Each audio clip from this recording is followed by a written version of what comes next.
Hello friends, so welcome back to the next chapter, and today we are going to start with thermodynamics. Thermodynamics is a chapter which is continuation of your chapter kinetic theory of gases. ठीक है, तो KTG का जो भी knowledge है, KTG chapter का जो भी नॉलेज है वो नॉलेज हमको यहाँ पर यूज़ करना है. Okay, we are starting with thermodynamics. It's a very important chapter from your entrance point of view. You can expect minimum one MCQ every year coming from this chapter. ठीक है, हर साल NEET का exam हो, चाहे JEE का exam हो, चाहे CET का एग्ज़ाम हो, कम से कम एक MCQ हर साल आएगा. Fine. Now without wasting much time, let's start with the first concept of thermodynamics. And before we start with the first concept, एक छोटा सा चीज़, in our chapter of kinetic theory of gases हम लोगों ने एक फॉर्मूला पढ़ा था, that kinetic energy of the gas, उसका एक फॉर्मूला था 3/2 nRT. राइट, ये एक फॉर्मूला पढ़ा था हमने, kinetic energy is equal to 3/2 nRT.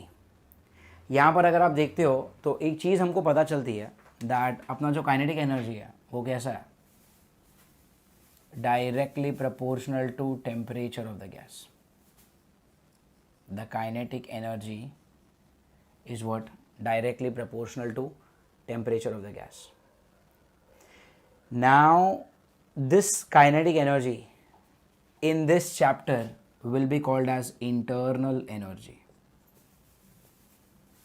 That kinetic energy in this chapter will be called as what?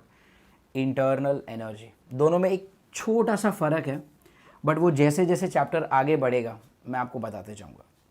As of now हम लोग काइनेटिक एनर्जी को ही क्या बोलेंगे, internal energy, denoted with letter U.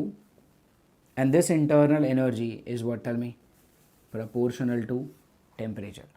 मतलब आप जैसे जैसे टेम्परेचर बढ़ाएंगे internal energy of the gas बढ़ते रहेगा, और जैसे जैसे टेम्परेचर कम होगा internal energy of the gas क्या होते रहेगा, कम होते रहेगा.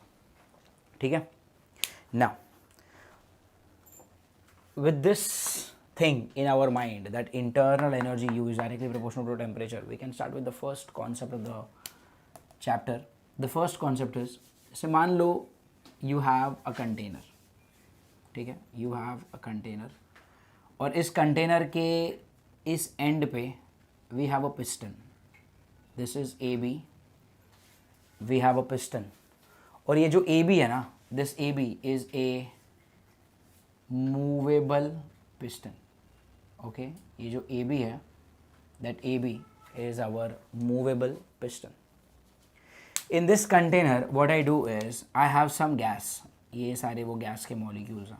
ठीक है, कोई तो एक गैस है मेरे पास, और हमें पता है कि गैस के जो भी मॉलिक्यूल्स हैं वो कभी भी रेस्ट पे नहीं होते. गैस के जो मॉलिक्यूल्स हैं they are always in the random motion. ठीक है, गैस के जो भी मॉलिक्यूल्स होते हैं वो कभी भी रेस्ट पर नहीं होते, they are always in the random motion. तो ये है आपके गैस के molecules, always in the random motion. यहाँ पे एक चीज़ आप देखो कि आपका जो इंटरनल एनर्जी है that is directly proportional to temperature. So only when temperature is 0 Kelvin, internal energy will be 0. Internal energy will be 0. ये चीज़ आप याद रखो. Only when temperature is 0 Kelvin, okay, only when temperature is 0 Kelvin, internal energy will be what, 0. तो जैसे मान लो इस वक्त अगर हम बात करें तो रूम टेम्परेचर कुछ ना कुछ होगा, 20 डिग्री, 25 डिग्री, 30 डिग्री. मतलब क्या, 30 डिग्री भी अगर मैं लेता हूँ तो वो हो जाता है 300 केल्विन के आसपास. अब अगर वो 300 केल्विन भी है तो उसका मतलब क्या, आपका जो गैस है ना उसका जो इंटरनल एनर्जी है वो ज़ीरो नहीं होता. रूम टेम्परेचर पे इंटरनल एनर्जी ज़ीरो नहीं होगा. Internal energy will be zero only at 0 Kelvin. मतलब क्या, रियल लाइफ में कभी भी इंटरनल एनर्जी ज़ीरो नहीं होने वाला in our day to day life. यहाँ पर अगर हम देखते हैं तो इस गैस का इस वक्त कुछ ना कुछ तो टेम्परेचर होगा, कुछ ना कुछ तो टेम्परेचर होगा. 10 डिग्री, 12 डिग्री, 0 डिग्री, कुछ ना कुछ टेम्परेचर होगा। तो लेट अस से इस वक्त इसका जो टेम्परेचर है, I call it as T I and we write it as what, initial temperature of gas. Okay, इस वक्त उसका जो टेम्परेचर है, I call it as T I which is initial temperature of the gas. तो अगर initial temperature है कुछ ना कुछ तो उसके पास इंटरनल एनर्जी भी होगा, राइट? अगर टेम्परेचर है तो कुछ ना कुछ एनर्जी भी तो होगा। So that energy is, I write it as U I, where U I is called as initial internal energy of the gas. So T I का मतलब क्या है? Initial temperature of the gas. U I का मतलब क्या है? Initial internal energy of the gas. अब हम क्या करते हैं, यहां पर ना एक बर्नर रख देता हूं मैं।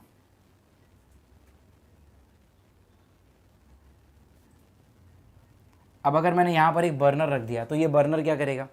ये बर्नर इसको एनर्जी सप्लाई करेगा, राइट? किसी भी चीज़ के नीचे अगर आपने बर्नर रख के उसको जलाया तो क्या करेगा? यहाँ से जो एनर्जी आएगा उसकी वजह से इसका टेम्परेचर बढ़ेगा। तो ये बर्नर इस गैस को कुछ ना कुछ एनर्जी दे रहा है, and this energy given I write it as D Q. ठीक है, जब आप यहाँ पर नीचे एक बर्नर रखोगे, ये बर्नर क्या करेगा? इस गैस को एनर्जी सप्लाई करेगा, and that energy supplied I am writing it as what, tell me, D Q. तो वो मैं यहाँ पर लिख देता हूँ, what is D Q? D Q is the amount of energy supplied to the gas externally. ठीक है, डी क्यू क्या है? Amount of energy supplied to the gas externally. तो यहाँ से इस बर्नर को रख के आपने बर्नर से क्या दिया? एनर्जी दिया। और कितना एनर्जी दिया? D Q. अब जाहिर सी बात है, जब आपने यहाँ पे बर्नर रखा तो इस बर्नर की वजह से इस गैस का जो टेम्परेचर है वो बढ़ेगा, राइट? किसी भी चीज़ को नीचे अगर गैस पे रखा, अगर उसको गैस चालू किया तो चीज़ गर्म होगी ना, टेम्परेचर बढ़ेगा। तो T I was the initial temperature of the gas, and now T F has become what, tell me, final temperature of the gas. तो टी आई क्या था? Initial temperature of the gas. T F क्या है? Final temperature of the gas. But यहाँ पर देखो, जब temperature बढ़ता है तो इंटरनल एनर्जी भी तो बढ़ेगा। तो अगर टेम्परेचर टी आई से टी एफ हुआ तो इंटरनल एनर्जी भी तो यू आई से यू एफ होगा। तो यू आई क्या था? Initial energy of the gas, और यू एफ क्या है? Tell me, it is final internal energy of the gas. Are you getting it? So T I आपका इनिशियल टेम्परेचर था, आपने यहाँ पे बर्नर रखा, टेम्परेचर बढ़ गया, कितना बन गया? T F, final temperature of the gas. जब टेम्परेचर था टी आई तब एनर्जी कितना था? यू आई, और अब एनर्जी कितना है? U F, final internal energy of the gas. और ये टेम्परेचर क्यों बढ़ा? क्योंकि आपने क्या किया? यहाँ पर बर्नर रखा जिसने एक्सटर्नली एनर्जी सप्लाई किया। कितना एनर्जी सप्लाई किया? डी क्यू जितना। सो नाउ अगर मैं लिखता हूँ डी यू, देखो डी का मतलब क्या होता है? यूजुअली चेंज, छोटा सा चेंज या फिर कोई भी तरह का change. D U will be what, tell me, change in the internal energy. U is internal energy, so D U is what, tell me, D U is change in the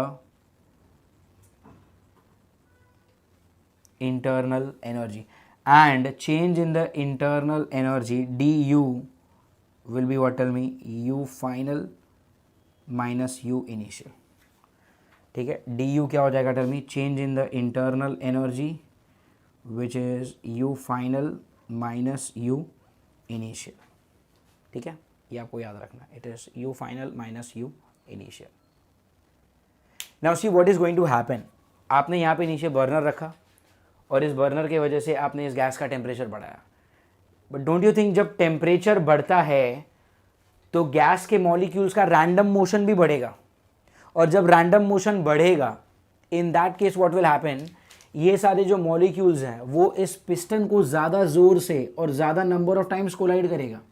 ये सारे molecules इस A B को ज़्यादा collide करेंगे, और आपका ये जो पिस्टन है वो कैसा है, इट्स अ मूवेबल पिस्टन, तो इस मूवेबल पिस्टन का एक मोशन भी तो होगा, and these molecules are going to push the piston upward, right.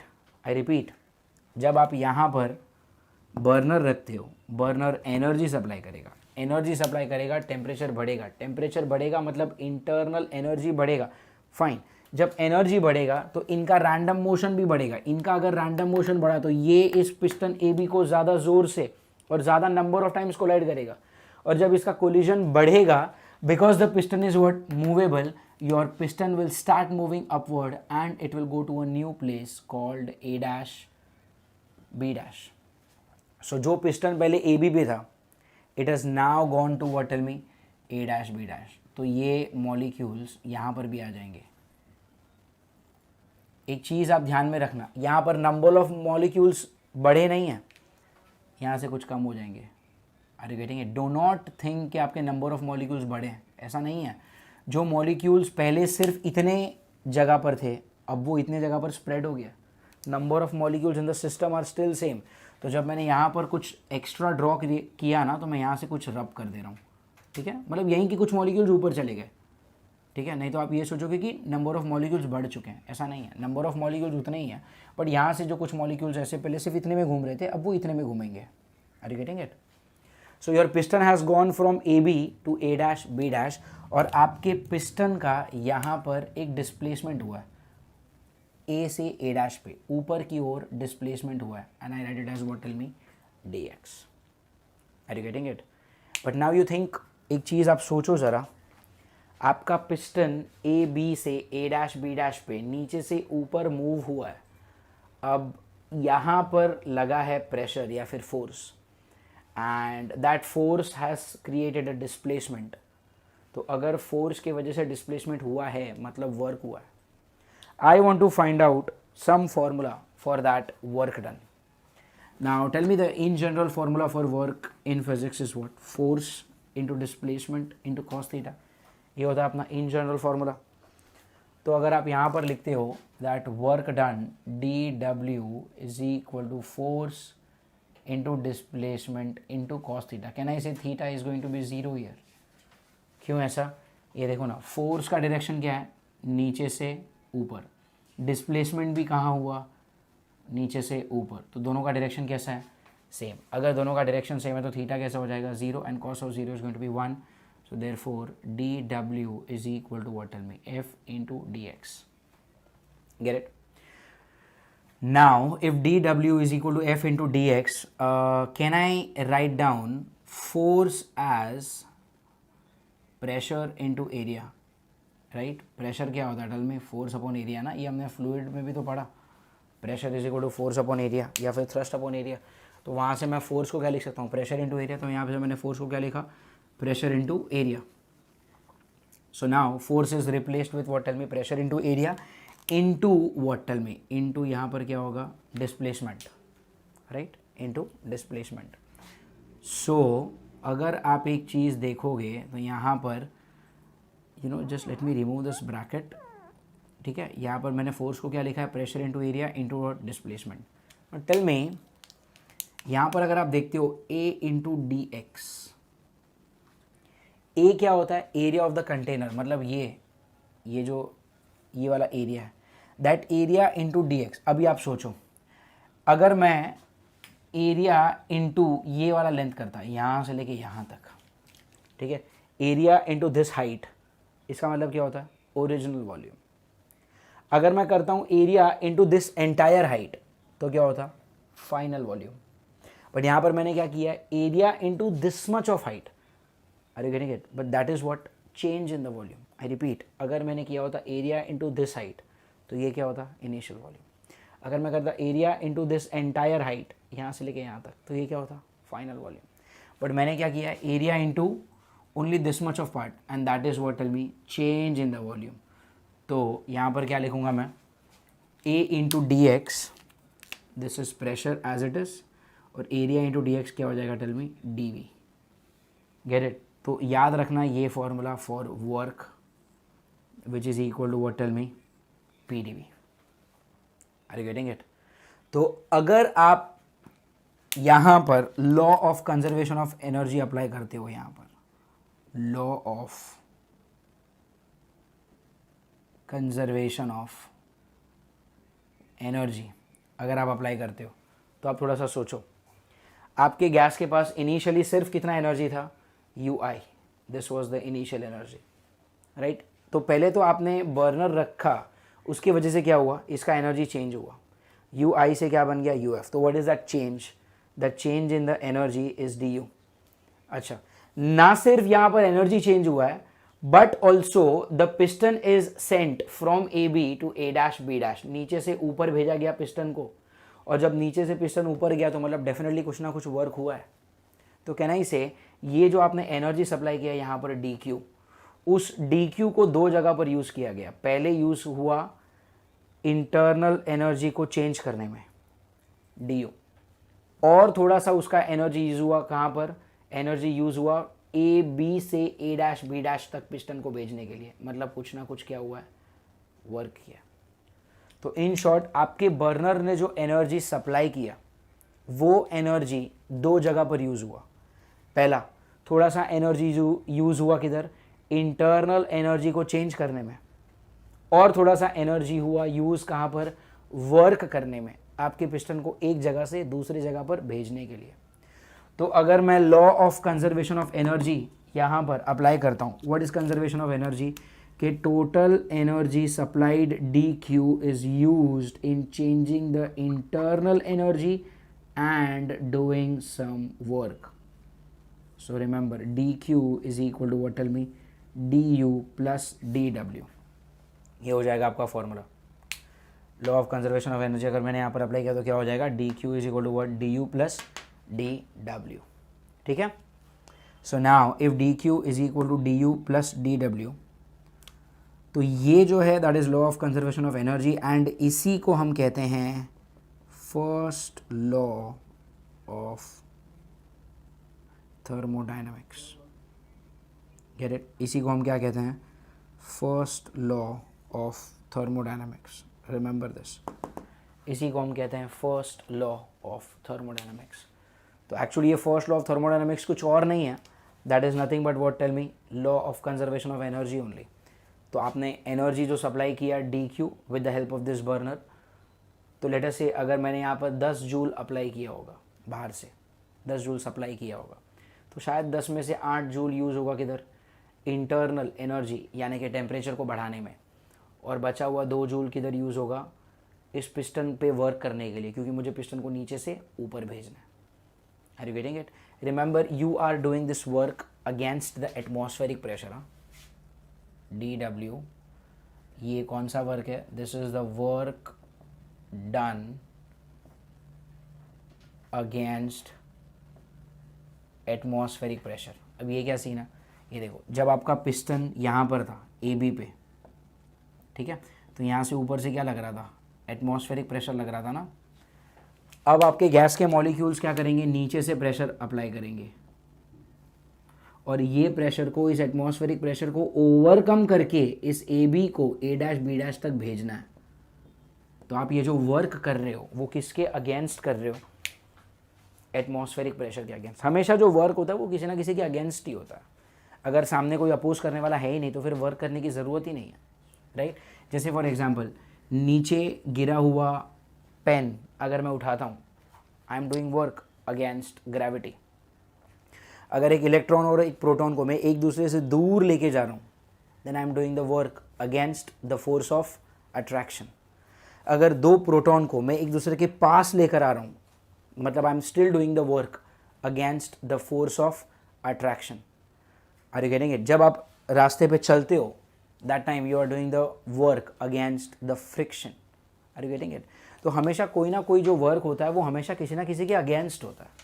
तो यहाँ पर ये जो वर्क हो रहा है, that work done is against the atmospheric pressure.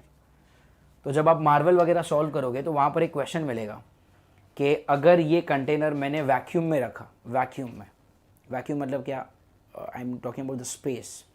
सो वहाँ पर तो कोई एटमॉस्फेरिक प्रेशर होगा नहीं. तो in vacuum there is no atmospheric pressure coming from upward.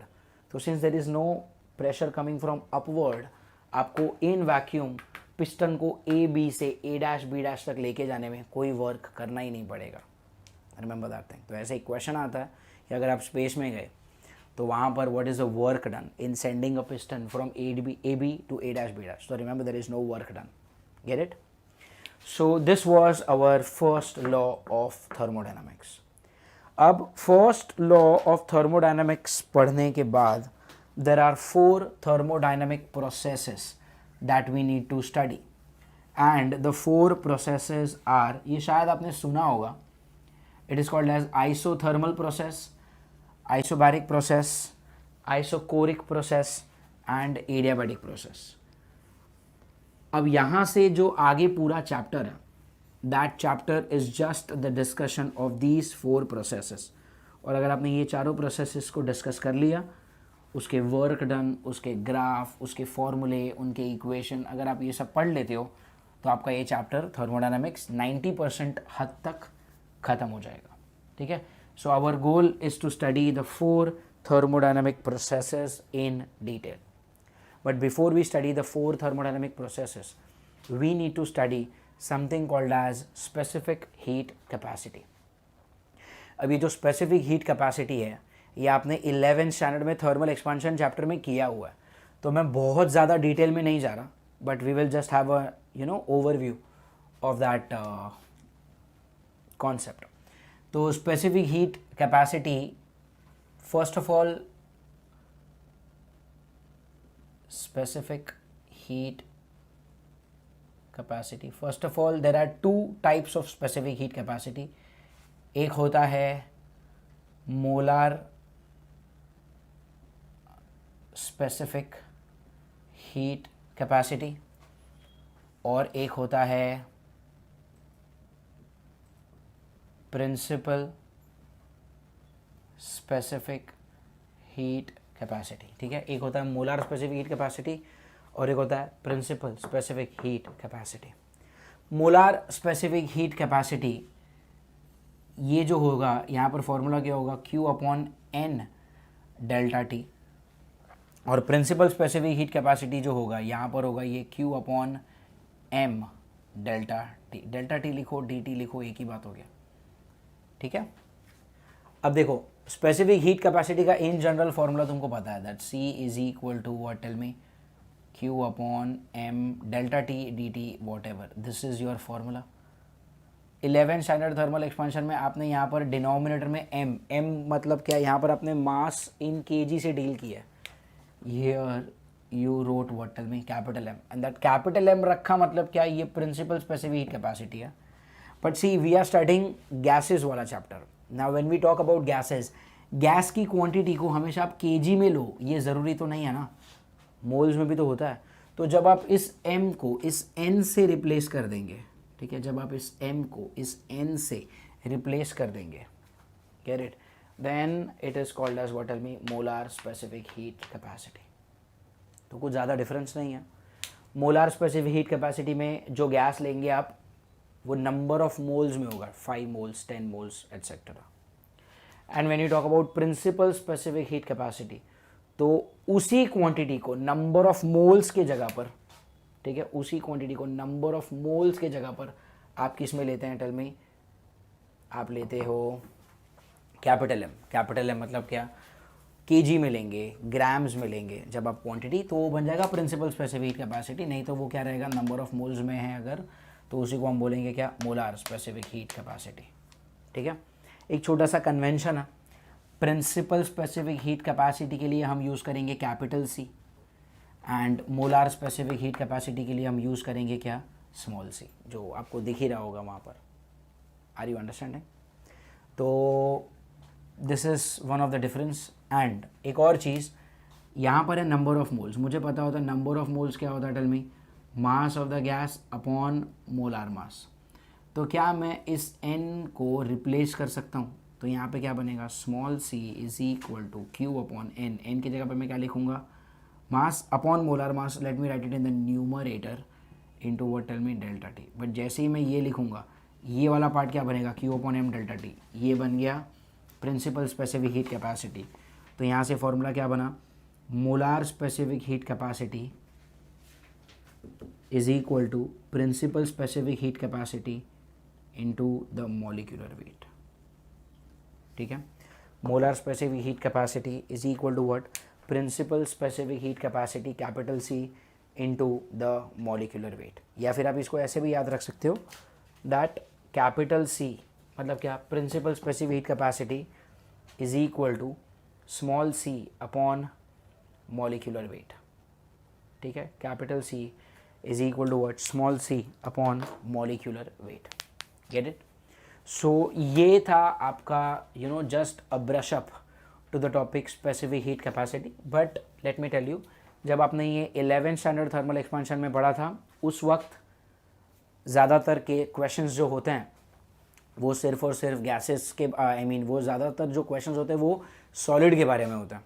तो सॉलिड में कभी भी आप नंबर ऑफ मोल्स नहीं लेते. You will not have 1 mole of iron rods, 1 mole of aluminium rods, ये सब नहीं होता. वहाँ पर केजी में होता है क्वांटिटी. तो जब भी केजी में क्वांटिटी होगा तब आप कैपिटल एम यूज़ करते हो. बट थर्मोडायनामिक्स में हम गैसेस के बारे में पढ़ने वाले हैं. तो अगर गैसेस के बारे में आप पढ़ोगे तो गैस की जो क्वांटिटी होती है वो हमेशा केजी में हो, ये ज़रूरी तो नहीं है, राइट. वो नंबर ऑफ मोल्स में भी होता है.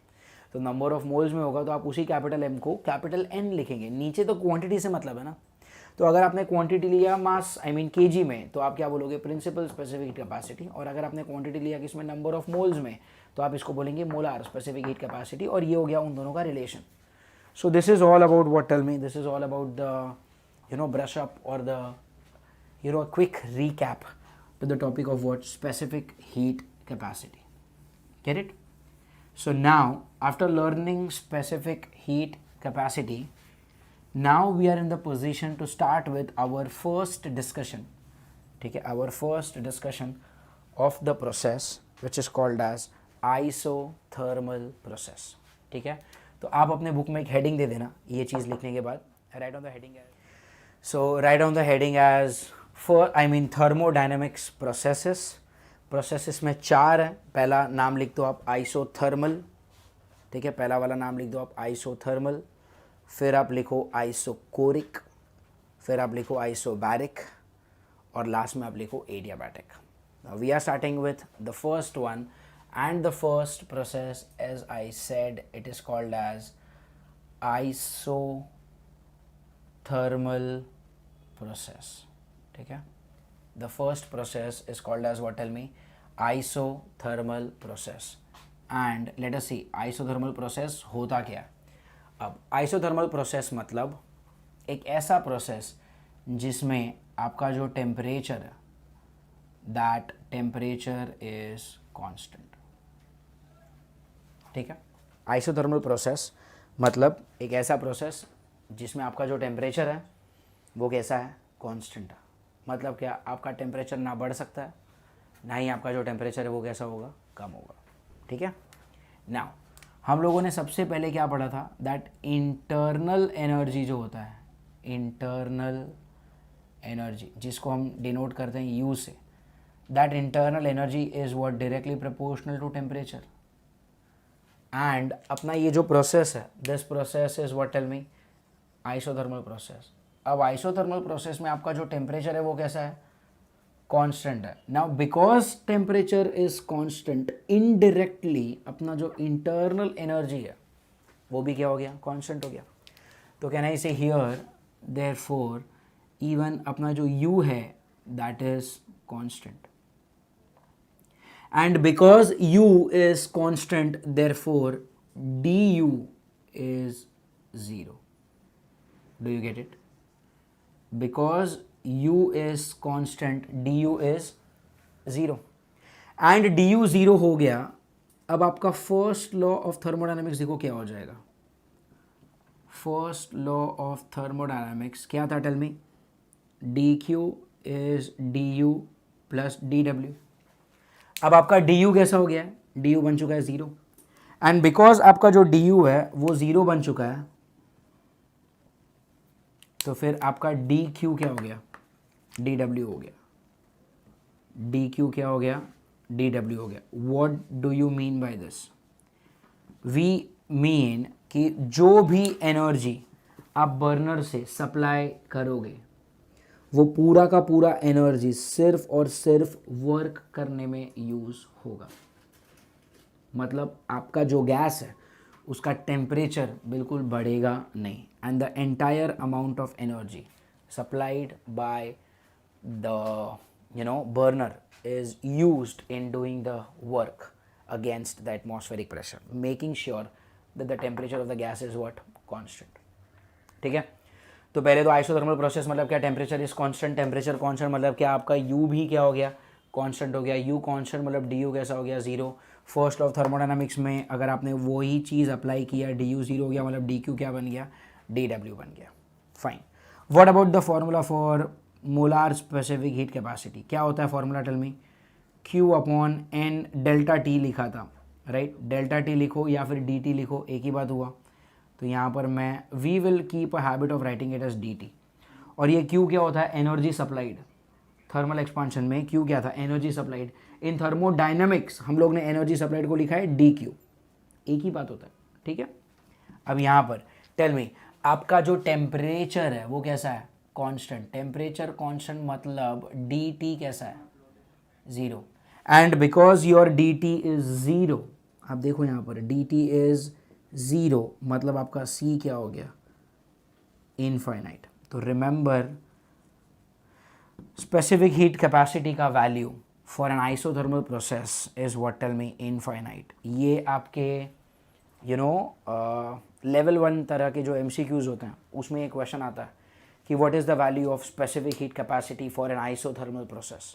तो याद रखो आइसोथर्मल प्रोसेस के लिए आपका सी क्या हो जाएगा, इनफाइनाइट हो जाएगा। अब चाहे वो मोलार स्पेसिफिक हीट कैपेसिटी हो, चाहे वो प्रिंसिपल स्पेसिफिक हीट कैपेसिटी हो। प्रिंसिपल स्पेसिफिक हीट में यहाँ पर एम हो जाता, बट अगर ये कैपिटल एम होता भी तो भी डी टी तो ज़ीरो ही था ना, and because D T is zero, C is what, infinite. तो याद रखो whether it is principal specific heat capacity or it is molar specific heat capacity, your value for C is what, tell me, infinite। okay, your value for C is what, infinite। तो internal energy क्या हो गया, tell me, directly proportional to temperature हो गया। यहाँ पर isothermal process में आपका टेम्परेचर कांस्टेंट है तो U कांस्टेंट हो गया, डी यू जीरो हो गया। डी यू जीरो हो गया तो डी क्यू डी डब्ल्यू बन गया, और आपका specific capacity D T zero होने की वजह से क्या बन गया, इनफाइनाइट बन गया। तो this is first law applied to isothermal process. This is specific heat capacity का formula applied to isothermal process। ठीक है, next I want to learn isothermal equation। I want to learn about what, isothermal equation। अब देखते हैं isothermal equation क्या होगा। जैसे मान लो अगर मैं एक आइडियल गैस इक्वेशन अप्लाई करता हूँ, what is ideal gas equation, tell me. Ideal gas equation होता है PV equal to nRT, right. Ideal gas equation क्या होगा, PV इक्वल टू nRT। अब अगर आप राइट हैंड साइड देखते हो, number of moles is constant, R is constant, and because the process is isothermal अपना टेम्परेचर भी कैसा है, कांस्टेंट है। तो ये तीनों चीज़ कैसी हो गई, constant, and these three things are constant. Therefore मैं लिख सकता हूँ क्या, यहाँ पर बनेगा PV equal to constant. And याद रखो ये जो PV इक्वल टू कांस्टेंट आया, PV इक्वल टू कांस्टेंट, इसको हम बोलेंगे आइसोथर्मल इक्वेशन। Get it.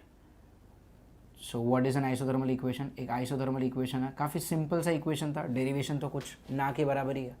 आपने क्या किया, आइडियल गैस इक्वेशन लिखा, PV equal to nRT। n मतलब नंबर ऑफ मोल्स जो कांस्टेंट होता है, R मतलब यूनिवर्सल गैस कांस्टेंट जो कांस्टेंट ही है, एंड T जो है आपका temperature. And only for isothermal process आपका टेम्परेचर कांस्टेंट है, इसलिए PV इक्वल टू कांस्टेंट हो गया। And because PV equal to constant हो गया, आप इसको बोलेंगे isothermal equation. PV equal to constant के बहुत सारे मतलब होते हैं। पहला मतलब होगा कि ये बॉयल्स लॉ प्रूव कर रहा है, राइट। तो पहली चीज़ यहाँ से जो हम सीखेंगे, that is what, tell me, pressure is inversely proportional to volume. Fine, pressure is inversely proportional to volume कब, आइसोथर्मल में। आइसोथर्मल क्या है, एक ऐसा कंडीशन जहाँ पर टेम्परेचर कांस्टेंट होता है। तो PV equal to constant at, sorry, P is inversely proportional to V at constant temperature. तो ये क्या हो गया आपका, ये आपका हो गया बॉयल्स लॉ। फाइन, ये हो गया आपका बॉयल्स लॉ। फाइन, और क्या चीज़, अगर मैं ग्राफ प्लॉट करता हूँ, अगर मैं ग्राफ प्लॉट करता हूँ प्रेशर वर्सेस वॉल्यूम का, अगर मैं ग्राफ प्लॉट करता हूँ तो P is inversely proportional to V, तो ग्राफ ऐसा आएगा। याद रखना जब आप ये ग्राफ ड्रॉ करेंगे तो बहुत ज़्यादा स्लोप मत दे देना, don't make it this way, इतना ज़्यादा स्लोप नहीं होता। अगर ऐसा होता P is inversely proportional to V square, तब थोड़ा स्लोप ज़्यादा होता। अगर ये P is inversely proportional to V cube होता तो स्लोप और ज़्यादा होता। तो ये जो पावर होता है ना, ये पावर डिसाइड करता है कि आपका स्लोप कितना आएगा। अब एज ऑफ नाउ तो पावर कितना है, P is inversely proportional to V ना, कुछ पावर नहीं मतलब 1 power, and if it is a power of 1, ये इन्वर्सली प्रोपोर्शनल का ग्राफ होगा। बट याद रखो ये जो ग्राफ है वो काफ़ी ज़्यादा स्मूथ होगा, ठीक है, this is going to be a smooth graph. तो pressure is inversely proportional to volume और ये स्मूथ ग्राफ होगा, ठीक है, इन्वर्सली प्रोपोर्शनल। प्रेशर बढ़ेगा, वॉल्यूम कम होगा, प्रेशर कम होगा, वॉल्यूम बढ़ेगा, जो आपको इस ग्राफ से भी दिख रहा है, राइट। कोई भी एक चीज़ अगर बढ़ती है तो दूसरी चीज़ क्या होगी, कम होगी, that is what we call inversely proportional graph. एक बार देख लेते हैं यहाँ पर वो चीज़ भी, जैसे मान लो यहाँ पर एक पॉइंट है, देखो यहाँ पर प्रेशर कितना है और वॉल्यूम कितना है। यहाँ पर देखो, यहाँ पर प्रेशर कितना है एंड वॉल्यूम कितना है। तो this is volume V1 V2 and this is what, tell me, pressure P1 P2, right. तो अगर आप V1 से V2 पे जाते हो तो आपका प्रेशर कम हो जाएगा, और अगर आप V2 से V1 पे आते हो तो आपका प्रेशर P2 से P1 पे चला जाएगा, मतलब बढ़ जाएगा, ठीक है। तो ये चीज़ याद रखो कि आपका जो प्रेशर है वो कैसा है, इन्वर्सली प्रोपोर्शनल टू वॉल्यूम है, ठीक है। वो सब जो मैंने अभी अलग अलग पॉइंट्स बनाए उसका कोई ज़रूरत नहीं था। तो this is pressure inversely proportional to volume and this is the graph. Make sure that you draw the smooth graph, okay, not the steeper graph. Steeper graph तब आएगा जब यहाँ पे पावर बढ़ेंगे। Fine. Now the isothermal equation that we have, the isothermal equation that we have, क्या इस equation को मैं differentiate कर सकता हूँ? Differentiate isothermal equation. अब आपका आइसोथर्मल इक्वेशन क्या है, tell me, PV is constant, ठीक है, PV इज कांस्टेंट। तो अभी this is what, U into V, U into V का डेरिवेटिव क्या होता है, U derivative of V plus V derivative of U। तो यहाँ पर क्या हो जाएगा, P derivative of V plus V derivative of P, and ये क्या चीज़ है, ये कांस्टेंट है, और कांस्टेंट का डेरिवेटिव क्या होता है, 0। तो यहाँ पर क्या हो जाएगा, 0, राइट। आई रिपीट, मैंने क्या किया, ये जो आइसोथर्मल इक्वेशन था मेरे पास PV इक्वल टू कॉन्स्टेंट, मैंने उसी को क्या कर दिया, डिफरेंशिएट कर दिया। तो PV इक्वल टू कॉन्स्टेंट को जब आप डिफरेंशिएट करेंगे तो क्या मिला, PdV plus VdP is equal to constant. और इसी चीज़ को अगर मैं रीअरेंज करता हूँ तो क्या होगा, PdV is equal to minus of VdP, ठीक है, PdV is equal to minus of VdP। Now अगर मैं इस चीज़ को ऐसे लिखूं, ध्यान से देखना, अच्छा यहाँ से इस चीज़ को मैं दो तरह से लिख सकता हूँ। Number 1, let me write this as P is equal to minus of VdP, और ये dV को नीचे भेज देते हैं। तो एक तो ऐसे लिख सकते हो आप, pressure P is equal to minus of VdP upon dV, या फिर आप इसको ऐसे लिख सकते हो, dV को नीचे भेज दो और V को यहाँ पे नीचे भेज दो, तो क्या बन जाएगा, dP by dV is minus P by V, right. ये वही इक्वेशन है, मैंने दो तरह से लिखा है। पहले क्या कर दिया, सिर्फ इस dV को राइट में भेज दिया तो ये बन गया, और दूसरे में क्या किया, मैंने dV को राइट में भेजा और V को भी नीचे लेकर आया तो ये बन गया। Gate it. नाउ अगर आप यहाँ पर ध्यान से देखते हो, what is minus of VdP by dV, class minus of VdP by dV होता है bulk modulus. If you remember chapter elasticity, VdP by dV with a negative sign becomes your bulk modulus. तो ये side जो आपका right hand side है वो बन गया बल्क मॉड्यूलस। बल्क मॉड्यूलस के लिए the letter that we use is K। तो इस चीज़ की जगह पर मैं लिखूँगा K, एंड K का वैल्यू कितना आ रहा है, प्रेशर P जितना। ये जो वैल्यू है ये कौन सा है, आइसोथर्मल वैल्यू है। तो यहाँ पर मैं लिखूँगा K isothermal is equal to P, right, यहाँ पर जो वैल्यू है ये आ गया K isothermal which is equal to P. ये चीज़ आपने यूज़ किया था in 11th standard sound waves का चैप्टर। साउंड वेव वाले चैप्टर में आपने पढ़ा था a formula for velocity as under root of k by rho, if you remember। Newton को लगा था कि ये जो k है वो आइसोथर्मल है, और उन्होंने k आइसोथर्मल को फिर p रखा था और एटमॉस्फेरिक प्रेशर लेकर उसका वैल्यू सॉल्व किया। इसका आंसर तकरीबन 280 के आसपास आया था, जो गलत था।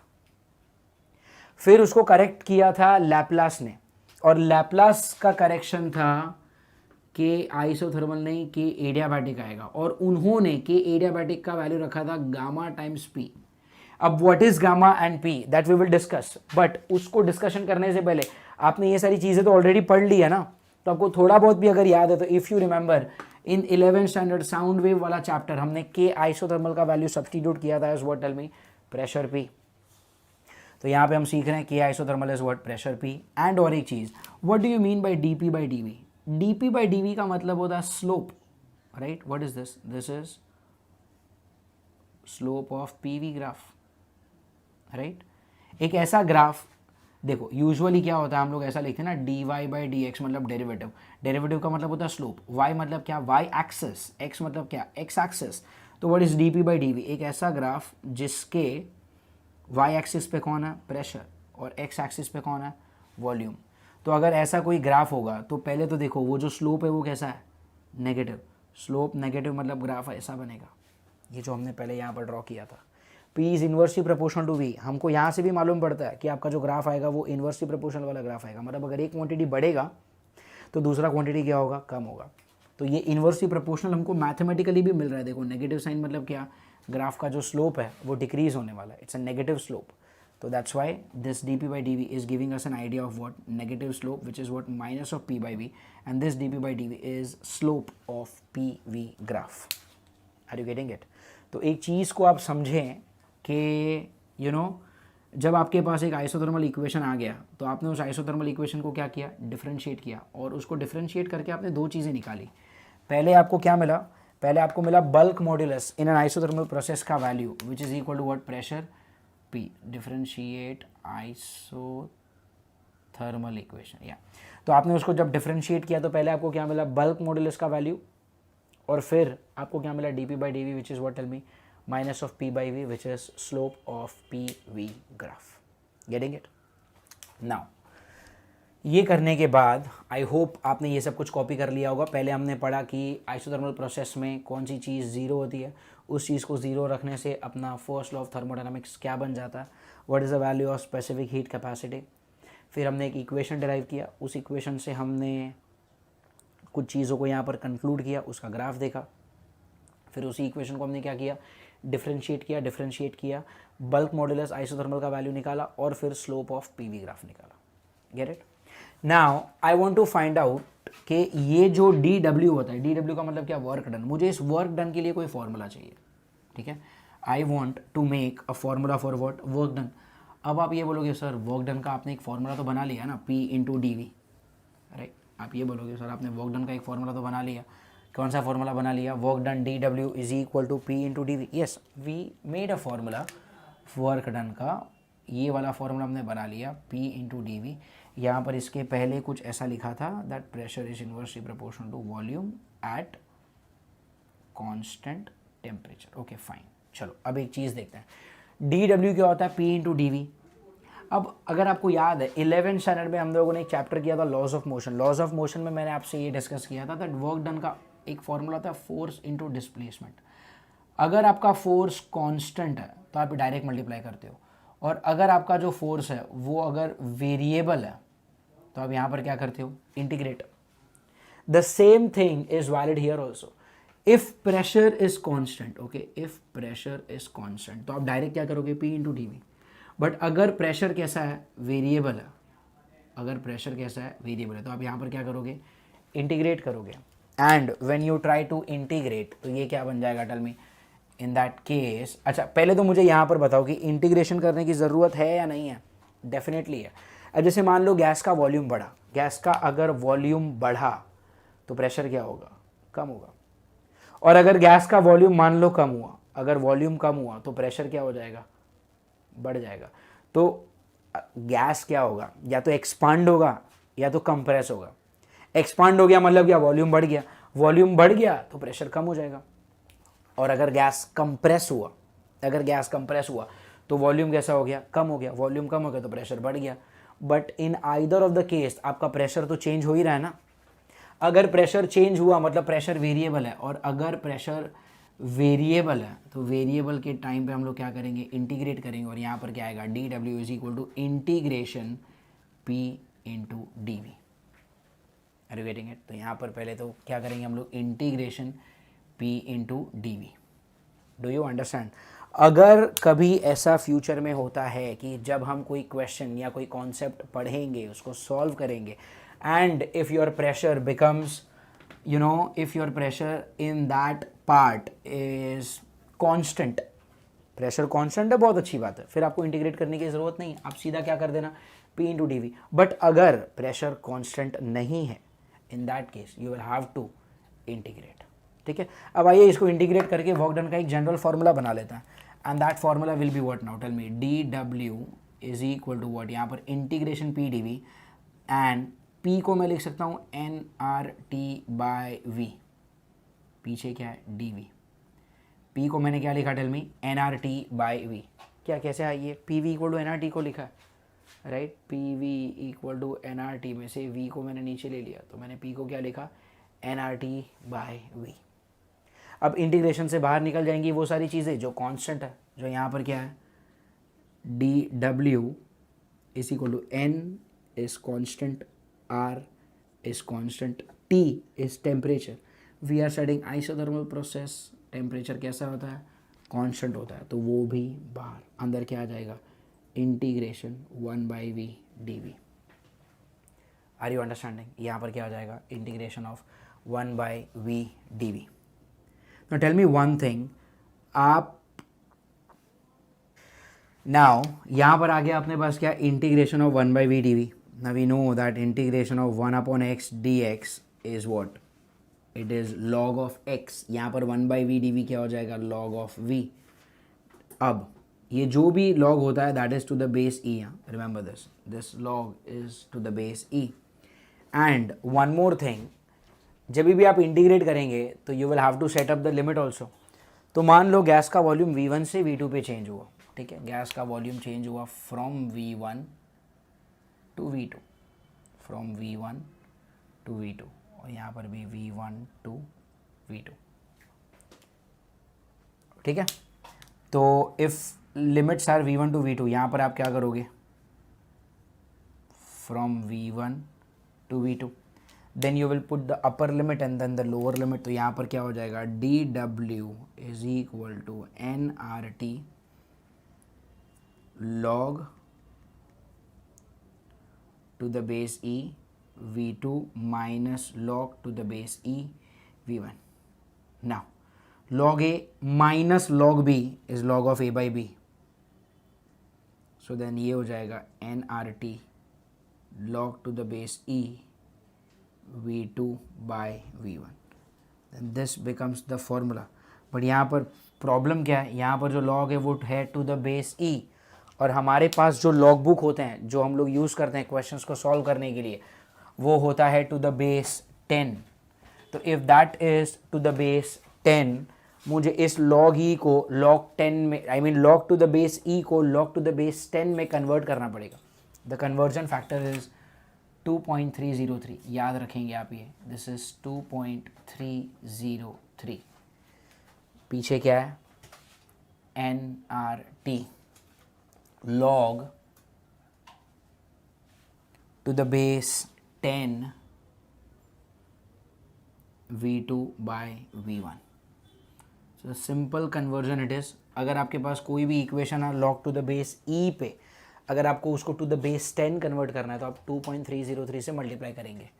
तो this is the formula for work done in an isothermal process। work done dW is equal to 2.303 nRT log to the base 10 v2 by v1।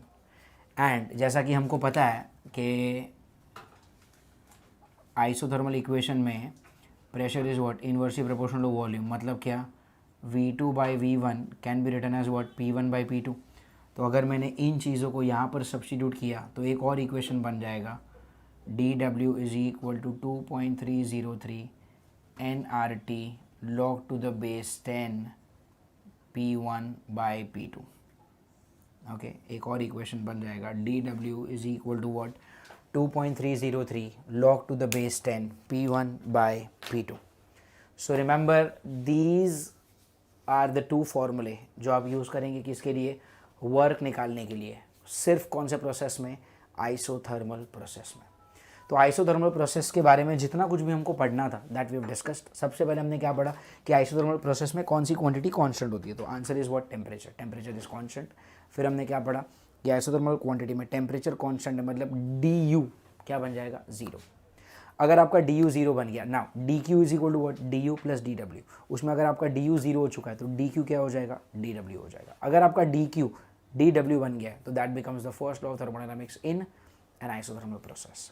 Next हमने पढ़ा था स्पेसिफिक हीट कैपेसिटी का वैल्यू। स्पेसिफिक हीट कैपेसिटी का value आप check करें कितना है, infinite. इसका रीज़न क्या है, क्योंकि डिनोमिनेटर में होता है dt और इस प्रोसेस में आपका dt कैसा हो चुका है, जीरो। तो अगर dt जीरो हो गया तो फिर आपका स्पेसिफिक हीट कैपेसिटी क्या हो जाएगा, इनफाइनाइट, चाहे वो प्रिंसिपल हो चाहे वो मोलार हो। Fine, what next. फिर हमने पढ़ा था एक आइसोथर्मल इक्वेशन देखा। Isothermal equation was very simple, PV equal to nRT है। उसमें अगर आपने टेम्परेचर को जीरो रख दिया तो PV equal to constant, I mean temperature को अगर आपने कॉन्स्टेंट कर दिया तो PV इक्वल टू कॉन्स्टेंट हो जाएगा। PV equal to constant will become your isothermal equation where pressure is inversely proportional to volume। Fine, what else. उसके बाद हम लोगों ने उसी इक्वेशन को डिफरेंशिएट किया, डिफरेंशिएट करके ये चीज़ें बनाई कि आइसोथर्मल मतलब क्या, isothermal bulk modulus which is equal to P, और हमने डिफाइन किया क्या, slope of PV graph. And after we are studying this thing, PV graph का स्लोप ये पढ़ने के बाद, इसके बाद हमने क्या देखा, इसके बाद हमने देखा work done in an isothermal process. Integrate क्यों किया, इंटीग्रेट इसलिए किया क्योंकि आपका जो प्रेशर है वो वेरिएबल है। अगर प्रेशर कांस्टेंट होता तो मैं इंटीग्रेट नहीं करता। Volume is changing from V1 to V2 and अगर मैं उसको डिफरेंशिएट आई मीन इंटीग्रेट करते गया एंड देन यहाँ पर याद रखना ये जो लॉग है वो है to the base E, natural log. इसी को आप LN भी लिख दो किसी किसी बुक में। इस नेचुरल लॉग को टू द बेस 10 कन्वर्ट करने के लिए मैंने क्या किया, 2.303 से मल्टीप्लाई किया, और V2 बाई V1 को मैं P1 बाई P2 भी लिख सकता हूँ। तो then these are the two फॉर्मूले to find out work done in an isothermal process. Okay, work done in an isothermal process, ठीक है। So this is all that you had to know about isothermal process. Specific heat capacity के value, उनके graph, उनके slope, और एक चीज़ आपको याद रखनी है जब आप इसका ग्राफ बनाते हो, so that graph is going to be a very smooth graph, okay, उसका slope बहुत ही कम होना चाहिए, it is going to be a very smooth graph। That was all about isothermal process। Now let's have a look at the next process। The second process is isochoric process। The second process is called as isochoric process। and isochoric process का मतलब क्या, यहाँ पर temperature नहीं, यहाँ पर volume is constant.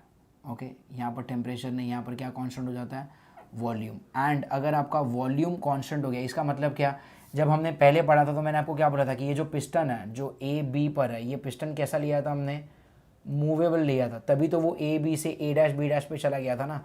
But now this is what process, it's an isochoric process. और isochoric process का स्पेशलिटी क्या है कि इस तरह के प्रोसेस में आपका जो वॉल्यूम होता है वो आप कांस्टेंट कर देते हो। वॉल्यूम कांस्टेंट मतलब क्या, अब ये A B से A' पर जा नहीं सकता क्योंकि आपका जो पिस्टन है वो मूवेबल नहीं है, आपका जो पिस्टन है वो क्या हो चुका है, फिक्स्ड हो चुका है।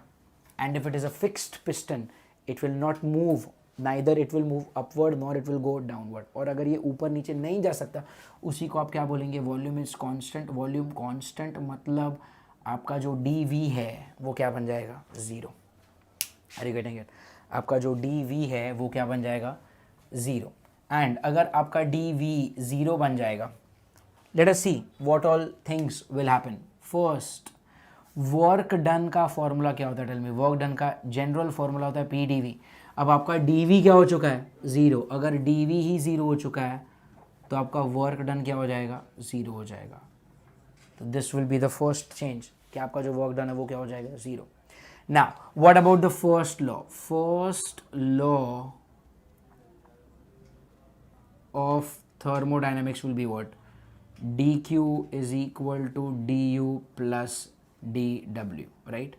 dq is equal to du plus dw and dw क्या हो चुका है, 0। अगर dw 0 हो चुका है मतलब आपका dq क्या है, du, मतलब जितना भी एनर्जी आप सप्लाई करेंगे dq, वो पूरा का पूरा किधर यूज़ होगा, वो यूज़ होगा इंटरनल एनर्जी को चेंज करने में। dq will be equal to what, tell me, du. This will be your first law of thermodynamics. First law of thermodynamics in isochloric process पढ़ने के बाद now we can study what? We can study specific heat capacity. Specific heat capacity का formula क्या होता है, dq upon n dt, और ये क्या हो जाता है, स्पेसिफिक कैपेसिटी। ये कौन सा स्पेसिफिक हीट है, ये है molar specific heat capacity which is small C, और यहाँ पर आएगा n। अब पिछली बार क्या हुआ था, dt 0 हो गया था, dt 0 हो गया था, इसके लिए c कैसा था, इनफाइनाइट। बट इस बार आपका dt जो है वो 0 नहीं है, ना ही dq 0 है, ना ही नंबर ऑफ मोल 0 है। तो मतलब क्या, ये 0 या फिर ये इनफाइनाइट नहीं होगा, this will be some practical number and that practical number I am going to write it as CV।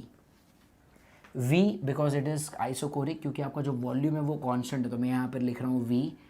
And ये जो dq है, dq कितना है, tell me, your dq is same as what, du। तो मैं dq को क्या लिख दूंगा, du upon n dt। This is what, tell me, cv is equal to what, du upon n dt। और cv को मैं क्या पढ़ूंगा, टेल मी, cv को मैं पढ़ने वाला हूँ molar specific heat capacity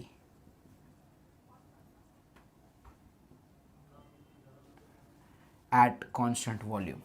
CV को हम क्या बोलेंगे, we will read this as molar, molar because यहाँ पर number of moles है, specific heat capacity at constant volume, at constant volume है तो वहाँ पर हम लोग क्या लिखेंगे, CV। और पिछली बार की तरह ये इनफाइनाइट नहीं होगा, इसका एक प्रैक्टिकल नंबर होगा and that practical number will be written as what, tell me, du upon n dt। ये हो जाएगा आपका वैल्यू फॉर CV, ठीक है। फिर C पढ़ने के, I mean specific heat capacity पढ़ने के बाद हम लोगों ने वहाँ पर पढ़ा था आइसोथर्मल इक्वेशन, इसके पहले वाली प्रोसेस में। यहाँ पर we don't have anything as such, you know, isochoric equation जैसा कुछ होता नहीं है। वहाँ पर इक्वेशन को फिर हम लोगों ने क्या किया था, डिफ्रेंशिएट किया था। अब यहाँ पर इक्वेशन ही नहीं है तो फिर मैं उसको डिफ्रेंशिएट भी नहीं करने वाला। एंड जब मैं उसको डिफ्रेंशिएट ही नहीं कर रहा तो फिर कुछ, अच्छा, तो वहाँ पर जो के आइसोथर्मल आया था वैसा यहाँ पर कुछ के आइसोकोरिक या ऐसा कुछ होता ही नहीं है, फाइन। फिर हमने वहाँ पर क्या पढ़ा था, आइसोथर्मल में हम लोगों ने निकाला वर्क डन का फॉर्मूला। यहाँ पर वर्क डन का फॉर्मूला मैं कैसे निकालूँ, मुझे पता है मेरा वर्क डन कैसा है, 0। और अगर मेरा फॉर्मूला ही 0 है, आई मीन मेरा वैल्यू ही 0 है, फिर मुझे वर्क डन निकालने का कुछ फ़ायदा ही नहीं है। Getting it? Then what else can we study about isochloric process? Nothing much, we can just try to draw the graph। और अगर आपने ग्राफ बनाने का कोशिश किया यहाँ पर प्रेशर वर्सेस वॉल्यूम का, तो प्रेशर वर्सेस वॉल्यूम का graph in an isochoric process is going to be volume constant. Volume constant मतलब क्या, it is going to be a line like this, ठीक है। वॉल्यूम कांस्टेंट मतलब एक लाइन कैसा आएगा, it is just going to be a line this way. तो if this is your line, it's a line parallel to y-axis, और common sense है line parallel to y-axis का जो स्लोप होगा वो स्लोप कितना होगा, tell me, it is going to be infinite, right, infinite slope. It's straight line parallel to y-axis, एक vertical line का स्लोप क्या होगा, इनफाइनाइट होगा। This is logic. या फिर आप ऐसा भी देख लो, अगर मुझे स्लोप चाहिए, dp/dv is what, tell me, slope of PV graph. पिछली बार स्लोप क्या आया था, पिछली बार स्लोप आया था minus of p/v in an isothermal process. इस बार डिनोमिनेटर में dv है, dv क्या है, टेल मी, dv 0 है, डिनोमिनेटर में 0 मतलब वैल्यू क्या हो जाएगा, इनफाइनाइट। तो याद रखना एक आइसोकोरिक प्रोसेस के लिए स्लोप की वैल्यू क्या हो जाएगी, इनफाइनाइट हो जाएगी। आई रिपीट, एक आइसोकोरिक प्रोसेस के लिए स्लोप की वैल्यू क्या हो जाएगी, इनफाइनाइट हो जाएगी। Do you understand this? So this is about what, tell me, isochoric process. Is that fine? So after learning isochoric process, we can study the next process, and that next process is called as isobaric process. It is called as what? Isobaric process. और isobaric process में क्या होता है, आपका जो pressure होता है, that pressure is constant. Pressure is constant मतलब क्या, dp क्या हो जाएगा, ज़ीरो हो जाएगा. ठीक है. First we studied isothermal process, then we saw isochoric process, now we are starting with isobaric process. And isobaric process में आपका जो प्रेशर है वो कैसा हो जाएगा, कांस्टेंट हो जाएगा. फाइन. अब अगर प्रेशर कांस्टेंट होता है तो let us see what all things will change. सबसे पहले हम लोग पढ़ते हैं first law of thermodynamics. First law of thermodynamics क्या होगा, टेल मी. यहाँ पर first law is what, dq is equal to du plus dw. Tell me one thing, if dq is equal to du plus dw हो जाएगा, एक चीज़ बताओ, isothermal में du zero हो गया था क्योंकि टेम्परेचर कांस्टेंट था. आइसोकोरिक में dw ज़ीरो हो चुका था क्योंकि वॉल्यूम कांस्टेंट था. अब यहाँ पर क्या कांस्टेंट है, प्रेशर. प्रेशर पे तो ये सारी चीज़ें डिपेंडेंट ही नहीं है. और अगर प्रेशर पे ये सारी चीज़ें डिपेंडेंट ही नहीं है, मतलब क्या, यहाँ पर कोई भी चीज़ ज़ीरो नहीं होने वाला. तो यहाँ पर जो आपका फर्स्ट लॉ है वो पूरा आएगा. यहाँ पर dq is equal to du plus dw. Nothing here is going to get zero. Do you understand this. यहाँ पर कोई भी चीज़ ज़ीरो नहीं होने वाला. आइसोथर्मल के टाइम पे du ज़ीरो हो चुका था तो आपने क्या लिखा, dq इज dw. आइसोकोरिक के टाइम पे dw ज़ीरो हो चुका था तो आपने क्या लिखा, dq is du. But here nothing is going to be zero and first law is going to be as it is. dq is equal to du plus dw.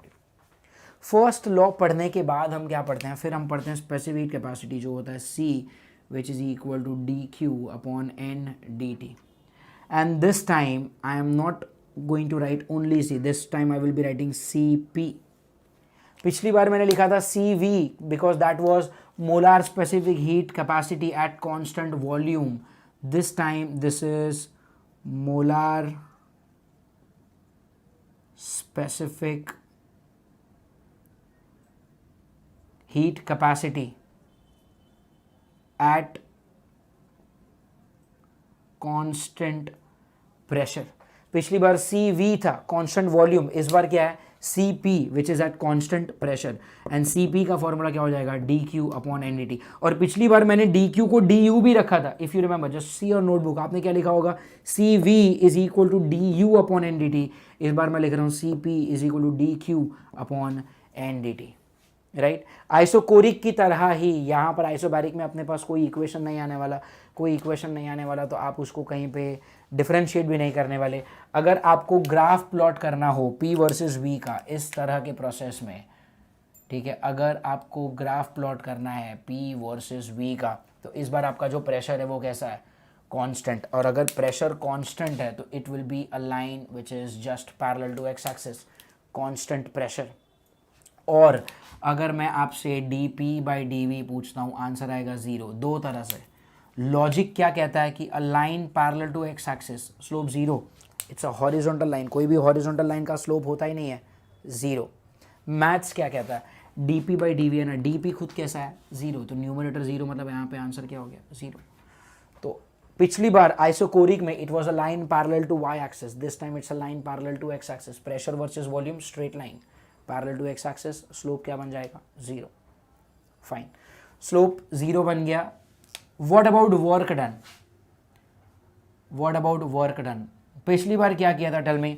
Isothermal के time पे integrate किया था क्योंकि pressure कैसा था, variable. इस बार तो मेरा प्रोसेस ही कैसा है जहां पर प्रेशर कैसा हो, कांस्टेंट हो. और अगर प्रेशर कांस्टेंट है तो फिर इस बार इंटीग्रेट करूंगा ही नहीं. यहां पर सिर्फ क्या आएगा, dw is equal to p dv. तो this itself is the formula for work done. यहाँ से आगे कुछ और डिराइव करने की जरूरत नहीं है. ये एक्चुअली एक जनरल फॉर्मूला होता है, dw is equal to p into dv. अगर आपका प्रेशर कांस्टेंट है आप सीधा मल्टीप्लाई कर लो. अगर आपका प्रेशर वेरिएबल है आप पहले इंटीग्रेट करो फिर मल्टीप्लाई कर लो. बट इस बार क्या हो रहा है, इस बार आपका जो pressure itself is a constant quantity. अगर प्रेशर ही कांस्टेंट क्वांटिटी है तो यहाँ पर आप dw को क्या लिखोगे, पी dv. इसको आगे आपको सॉल्व करने की ज़रूरत नहीं है. जो जनरल फार्मूला है वही यहाँ पर क्या बन जाएगा, special formula for an isobaric process. This is the third process, okay, isobaric process. Get it. दो चीज़ें होती हैं यहाँ पर, दो चीज़ें होती हैं यहाँ पर. एक, अगर आपका गैस कंप्रेस हुआ, ठीक है, अगर आपका गैस कैसा हुआ, कंप्रेस, सो कंप्रेस मतलब क्या, टेल मी, कंप्रेस मतलब वॉल्यूम डिक्रीज हो रहा है। वॉल्यूम अगर डिक्रीज हुआ मतलब आपका जो डीवी है वो कैसा होगा, नेगेटिव। और क्या, क्यों नेगेटिव होगा, अरे क्योंकि डीवी का मतलब क्या होता है, volume final minus volume initial ना। कंप्रेशन का मतलब क्या होगा कि आपने गैस को दबा दिया, फाइनल वॉल्यूम कम है, तो कंप्रेशन का मतलब क्या, final volume is less than initial volume, and if that is less than the initial volume, आपका डीवी कैसा हो जाएगा, नेगेटिव। अगर डीवी नेगेटिव है तो डीडब्ल्यू भी कैसा होगा, नेगेटिव। तो याद रखो, it's a very important convention that during compression, okay, during compression आपका जो वर्क होता है वो हमेशा कैसा होता है, नेगेटिव होता है। ओके, ड्यूरिंग कंप्रेशन जो वर्क होगा वो कैसा होगा, नेगेटिव होगा। Let's see what about expansion, what about expansion. अब एक्सपांशन का मतलब क्या है, आपका जो वॉल्यूम है वो बढ़ेगा। वॉल्यूम बढ़ेगा मतलब क्या, फाइनल वॉल्यूम ज़्यादा है, मतलब यहाँ पर क्या होगा, final volume is more than initial volume, final volume is more than initial volume, ठीक है, एक्सपांशन के टाइम पे। और अगर फाइनल वॉल्यूम ज़्यादा है तो आपका जो, पहले तो ये देखते हैं कि जो वॉल्यूम है वो बढ़ने वाला है। वॉल्यूम बढ़ा मतलब डी वी कैसा है, पॉजिटिव है, और अगर डी वी पॉजिटिव है तो आपका डी डब्ल्यू भी कैसा होगा, पॉजिटिव होगा। और अगर डी डब्ल्यू भी पॉजिटिव है तो इसका मतलब क्या, एक्सपांशन में आपका D W, work done is positive. तो remember these conventions, very very important convention के कंप्रेशन के टाइम पे, कंप्रेशन के टाइम पे work done is negative, expansion के टाइम पे work done is positive. So that is all about isobaric process that we had to know. तो सबसे पहले हमने फर्स्ट लॉ पढ़ा, where D Q is equal to D U plus D W. Then we studied the molar specific heat capacity at constant pressure, जहाँ पर हमने पढ़ा Cp का value which is dq upon n dt. Then we saw the graph pressure versus volume, it's a straight line parallel to x axis, slope कैसा हो जाएगा, zero. और फिर यहाँ पर वर्क डन का कोई अलग से फॉर्मूला बनाने की ज़रूरत नहीं है क्योंकि आपका प्रेशर खुद ही कैसा है, कांस्टेंट। प्रेशर कांस्टेंट तो यहाँ पर हम लोग इंटीग्रेट नहीं करेंगे। कंप्रेशन में वर्क डन होगा नेगेटिव, एक्सपांशन में वर्क डन होगा positive. So this was all about isobaric process. तो पहले हमने पढ़ा आइसोथर्मल प्रोसेस, फिर हमने पढ़ा आइसो कोरिक प्रोसेस, फिर हमने पढ़ा isobaric process, and now we will start with adiabatic process. But adiabatic process को पढ़ने से पहले एक छोटा सा नोट है that we need to understand before we start with adiabatic process. Okay, एक छोटा सा नोट है, वो हमें पढ़ना है, एंड उस नोट को पढ़ने के बाद we can start with what, adiabatic process. अब दैट नोट इज़, ठीक है, ये काफ़ी इंपॉर्टेंट है, काफ़ी ज़्यादा इंपॉर्टेंट है। So just keep this in mind first write it as a note, okay, after isobaric process and before adiabatic process. What is the first law of thermodynamics जो हमने देखा, dq is equal to what, du plus dw। ये अपना first law of thermodynamics है। अगर इस law को मैं डिफरेंशिएट करता हूँ विथ रिस्पेक्ट टू टेम्परेचर, यहाँ पर मैं क्या करता हूँ, I am going to differentiate this with respect to what, tell me, temperature. Tell me क्या होगा अगर मैंने इसको डिफरेंशिएट किया विथ रिस्पेक्ट टू टेम्परेचर, तो फिर ये चीज़ बन जाएगा D q by D T is equal to D u by D T plus D डब्ल्यू बाई डी टी। ये क्या हो गया, डिफरेंशिएट किया मैंने इसको with respect to temperature. Now what I do is divide every term by number of moles, divide by number of moles every term. तो अगर आपने सारे टर्म्स को नंबर ऑफ मोल से डिवाइड कर दिया तो ये क्या बनेगा, ये बनेगा D Q upon N D T is equal to D U upon N D T plus ये क्या बनेगा, D W. Can I write D W as P D V, क्या मैं डी डब्ल्यू को पी डी वी लिख सकता हूँ, और डिनोमिनेटर में मेरे पास क्या है, D T, right. Now you think a little, okay, think a little. आपके बुक में आइसोकोरिक प्रोसेस निकालो, आई एम सॉरी, बुक में आइसोकोरिक प्रोसेस निकालो and check this, what is D Q upon N D T. D Q upon N D T क्या हो जाएगा, tell me, C we हो जाता है ये। What is D Q upon, sorry, what is D U upon N D T, D U upon N D T क्या हो जाता है, C V, and what is D Q upon N D T, D Q upon N D T is what, C P. तो आपका left क्या बन गया, C P, right में क्या बन गया, सी वी। राइट साइड में क्या आपके पास, P D V upon D T. अच्छा, इसको भी तो मुझे नंबर ऑफ मोल से डिवाइड करना है ना। जब आपने यहाँ पर लिखा डिवाइड बाय एन, तो मैं हर किसी को करूँगा, तो यहाँ पर भी मैं नंबर ऑफ मोल से डिवाइड करने वाला हूँ, ठीक है। तो लेफ्ट में क्या बन गया अटल में, यहाँ पर बन गया C P is equal to C V plus, आप यहाँ पर देखो P we equal to N R T, तो what is P D V, N R D T, right. तो अगर मैं एन को नीचे लेके जाता हूँ और अगर मैं डी टी को भी नीचे लेके जाता हूँ, तो what is P D V upon N D T, R. P D V upon N D T क्या बन जाएगा, आर। तो यहाँ पे क्या बनेगा, C P is equal to C V plus R, right. C P is equal to C V plus R. ये एक तरीका हो गया इसको याद रखने का। ये जो हमने डिराइव किया यहाँ पर, this is called as Mayer's relation, this is called as what, Mayer's relation. And if this is Mayer's relation, Cp is equal to what, tell me, Cv plus R. इस Cv को अगर मैं left में लेके जाता हूँ तो यहाँ पर क्या बन जाएगा, tell me, इसको अगर मैं लेफ्ट में लेके जाता हूँ तो यहाँ पर क्या बन जाएगा, Cp minus Cv is equal to R।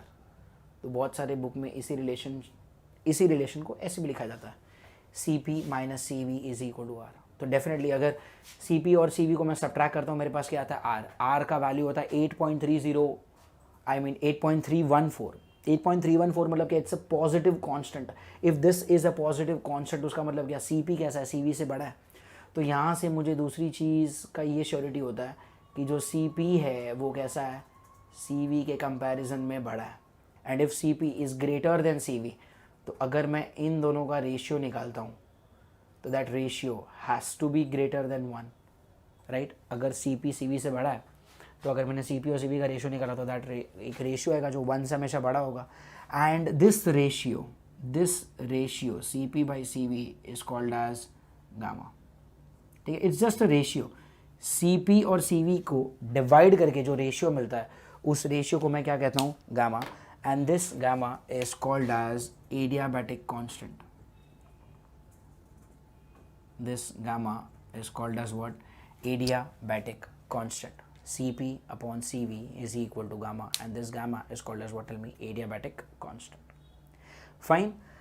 So ये दो चीज़ें आपको याद रखनी है। I mean याद रखना क्या है, इसको एक्सप्लेन तो कर ही दिया हमने, तो इसका रिलेशन याद रखना आपको। Cp is equal to what, tell me, Cv plus R, which is Cp minus Cv is equal to R, and Cp by Cv का जो रेशियो होगा that is going to be gamma, and this gamma is called as what, adiabatic constant। और याद रखना ये Cp और Cv का ratio हमेशा 1 से बड़ा होता है। So with this knowledge, now we are in a position to study adiabatic process.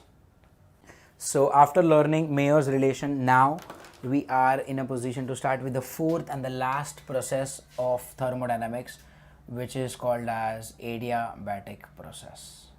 Okay, this is called as what, tell me, adiabatic process। जैसा कि हमने अभी पढ़ा कि हर प्रोसेस में कोई ना कोई चीज़ कांस्टेंट है।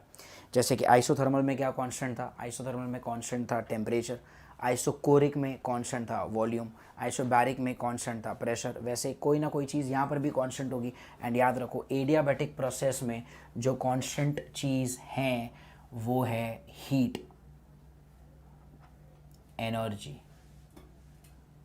Of the system is constant. Okay, remember this, heat energy of the system is constant। अब heat energy of the system अगर constant है, मतलब क्या कि आपका ये जो कंटेनर है ना, उस कंटेनर में जो भी एनर्जी है, हीट एनर्जी, वो कांस्टेंट रहना चाहिए। मतलब क्या, नीचे आप जो बर्नर रखते हो ना, वो बर्नर रखना अलाउड नहीं है, क्योंकि ये बर्नर तो अलग से एनर्जी डालता है, यहाँ से एक्स्ट्रा एनर्जी डालता है, और ये एनर्जी जब इसके अंदर जाता ही नहीं, I mean अगर ये एनर्जी इसके अंदर चला गया तो आपका हीट एनर्जी कांस्टेंट कैसे हो गया, दैट इज़ नॉट अलाउड। तो याद रखो, एडियाबैटिक प्रोसेस एक ऐसा प्रोसेस है जिसमें heat energy of the system is constant. मतलब क्या, नीचे बर्नर रखना अलाउड नहीं है, और अगर बर्नर रखना अलाउड नहीं है, हीट एनर्जी मतलब क्या, Q, तो यहाँ पर क्या हो गया, Q is constant. And tell me one thing, अगर Q कांस्टेंट है मतलब dQ क्या हो गया, 0 हो गया। Are you getting it. तो जैसा कि हमने पढ़ा है, हर प्रोसेस में कोई ना कोई चीज़ कांस्टेंट है। आइसोथर्मल में टेम्परेचर कांस्टेंट था, आइसोबारिक में प्रेशर कांस्टेंट था, आइसोकोरिक में वॉल्यूम कांस्टेंट है। उसी तरह एडियाबैटिक में क्या कांस्टेंट है? Heat energy D Q constant है। I mean heat energy Q constant है, इसके लिए डी क्यू कैसा है? 0। What will be the first law then? First law क्या बन जाएगा बताओ? D Q is equal to what? D U plus D W है ना, right? D Q is equal to what? D U plus D W. Now tell me one thing, if D Q is equal to D U plus D W and अगर आपका D Q क्या हो जाता है? 0, ठीक है, अगर आपका डी क्यू क्या हो जाता है? 0, तो ये क्या बन जाएगा? 0 is D U plus D W. तो आपका D U will be what? Tell me, minus of D W.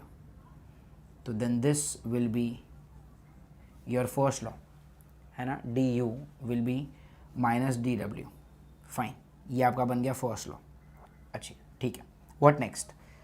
इससे हम और क्या पढ़ सकते हैं? और we can study specific heat capacity का फॉर्मूला। स्पेसिफिक हीट क्या होता है? Tell me, D Q upon N D T, right? This is molar specific heat capacity. अब इस प्रोसेस में आपका डी क्यू कैसा है? 0। If your D Q is 0 that means your C is what? 0 again. अरे अगर ये चीज़ 0 हो गई तो ये चीज़ भी तो 0 ही होगी, राइट? आइसोथर्मल के टाइम पे ये सी कैसा था? इनफाइनाइट। आइसोकोरिक में ये क्या बन गया? Cv। आइसोबारिक में वो क्या बन गया? Cp। और अब ये C क्या बन गया? 0, ठीक है। Now if this C has become 0, ये क्या बनेगा आपका? एडियाबैटिक प्रोसेस में स्पेसिफिक हीट कैपेसिटी का जो वैल्यू है वो कैसा बन गया? 0। तो ये याद रखो, ठीक है। Fine, what next then? यहां पर आप देखो, अगर आपका गैस एक्सपांड होता है, ठीक है, अगर आपका गैस एक्सपांड होता है, तो मैंने आपको आइसोबारिक के टाइम पे बताया था कि एक्सपांशन में जो वर्क होता है ना वो पॉजिटिव होता है। तो एक्सपांशन में जो वर्क होता है डी डब्ल्यू, ये कैसा है? Positive. If this D W is positive तो प्लस माइनस माइनस मतलब आपका डी यू कैसा हो गया? नेगेटिव। डी यू का मतलब क्या होता है? Energy final minus energy initial. D you का मतलब क्या होता है? Energy final minus energy initial. Negative मतलब क्या? Less than 0। And if this is less than 0 मतलब क्या? U final is less than U initial. But हमको चैप्टर के स्टार्टिंग में ही बोला गया है कि आपका जो यू होता है वो कैसा होता है? Directly proportional to temperature, right? Lecture के स्टार्टिंग में तो पढ़ा ना, internal energy U is directly proportional to temperature. So tell me, if u is directly proportional to temperature, uf is less than ui, मतलब मैं लिख सकता हूँ tf is less than ti, right? tf is less than ti। tf एक चीज़ यहाँ पर समझो आप, tf is less than ti का मतलब क्या? फाइनल टेम्परेचर कम है। Final temperature of the gas is less than the initial temperature, मतलब आपका गैस क्या हो गया? ठंडा हो गया। मतलब मैं लिख सकता हूँ क्या कि एक्सपांशन में आपका जो गैस है it is undergoing cooling process. It is undergoing what process? Cooling process. ये क्या पढ़ा मैंने? एक्सपांशन। आइए देखते हैं अभी कंप्रेशन में क्या होता है। So during compression what will happen? Tell me. अभी हमने पढ़ा ना आइसो बारिक प्रोसेस के टाइम पे कि कंप्रेशन का वर्क डन कैसा होता है? हमेशा नेगेटिव। तो डी डब्ल्यू इज नेगेटिव। अब बताओ, डी डब्ल्यू अगर खुद ही नेगेटिव है तो ये नेगेटिव और ये फॉर्मूला का नेगेटिव नेगेटिव नेगेटिव पॉजिटिव हो गया, मतलब आपका डी यू कैसा हो गया? डी यू पॉजिटिव, ठीक है। डी यू अगर पॉजिटिव है, डी यू का मतलब क्या? U final minus you initial. Positive मतलब क्या? Greater than 0। ग्रेटर देन 0 मतलब क्या? U final is greater than U initial. U is dependent on temperature, मतलब क्या? Temperature final is greater than temperature initial. And tell me one thing, अगर आपका जो final temperature है, अगर आपका जो फाइनल टेम्परेचर है if that is greater than initial temperature, final temperature ज़्यादा है, मतलब क्या? Gas is undergoing heating process, right? Gas is undergoing what? Heating process. मतलब आपने अपने गैस को गर्म कर दिया बिना हीट एनर्जी सप्लाई किए, क्योंकि आपका हीट एनर्जी कांस्टेंट है ना। कांस्टेंट है मतलब क्या? मैं बाहर से कुछ एनर्जी डाल नहीं रहा, मतलब क्या? बिना बर्नर के भी मैं अपने टेम्परेचर को क्या कर सकता हूँ? गैस के टेम्परेचर को बढ़ा सकता हूँ। और बिना बर्नर के मैं कूलिंग भी कर सकता हूँ, बिना बर्नर के मैं उसको हीट भी कर सकता हूँ। Are you understanding?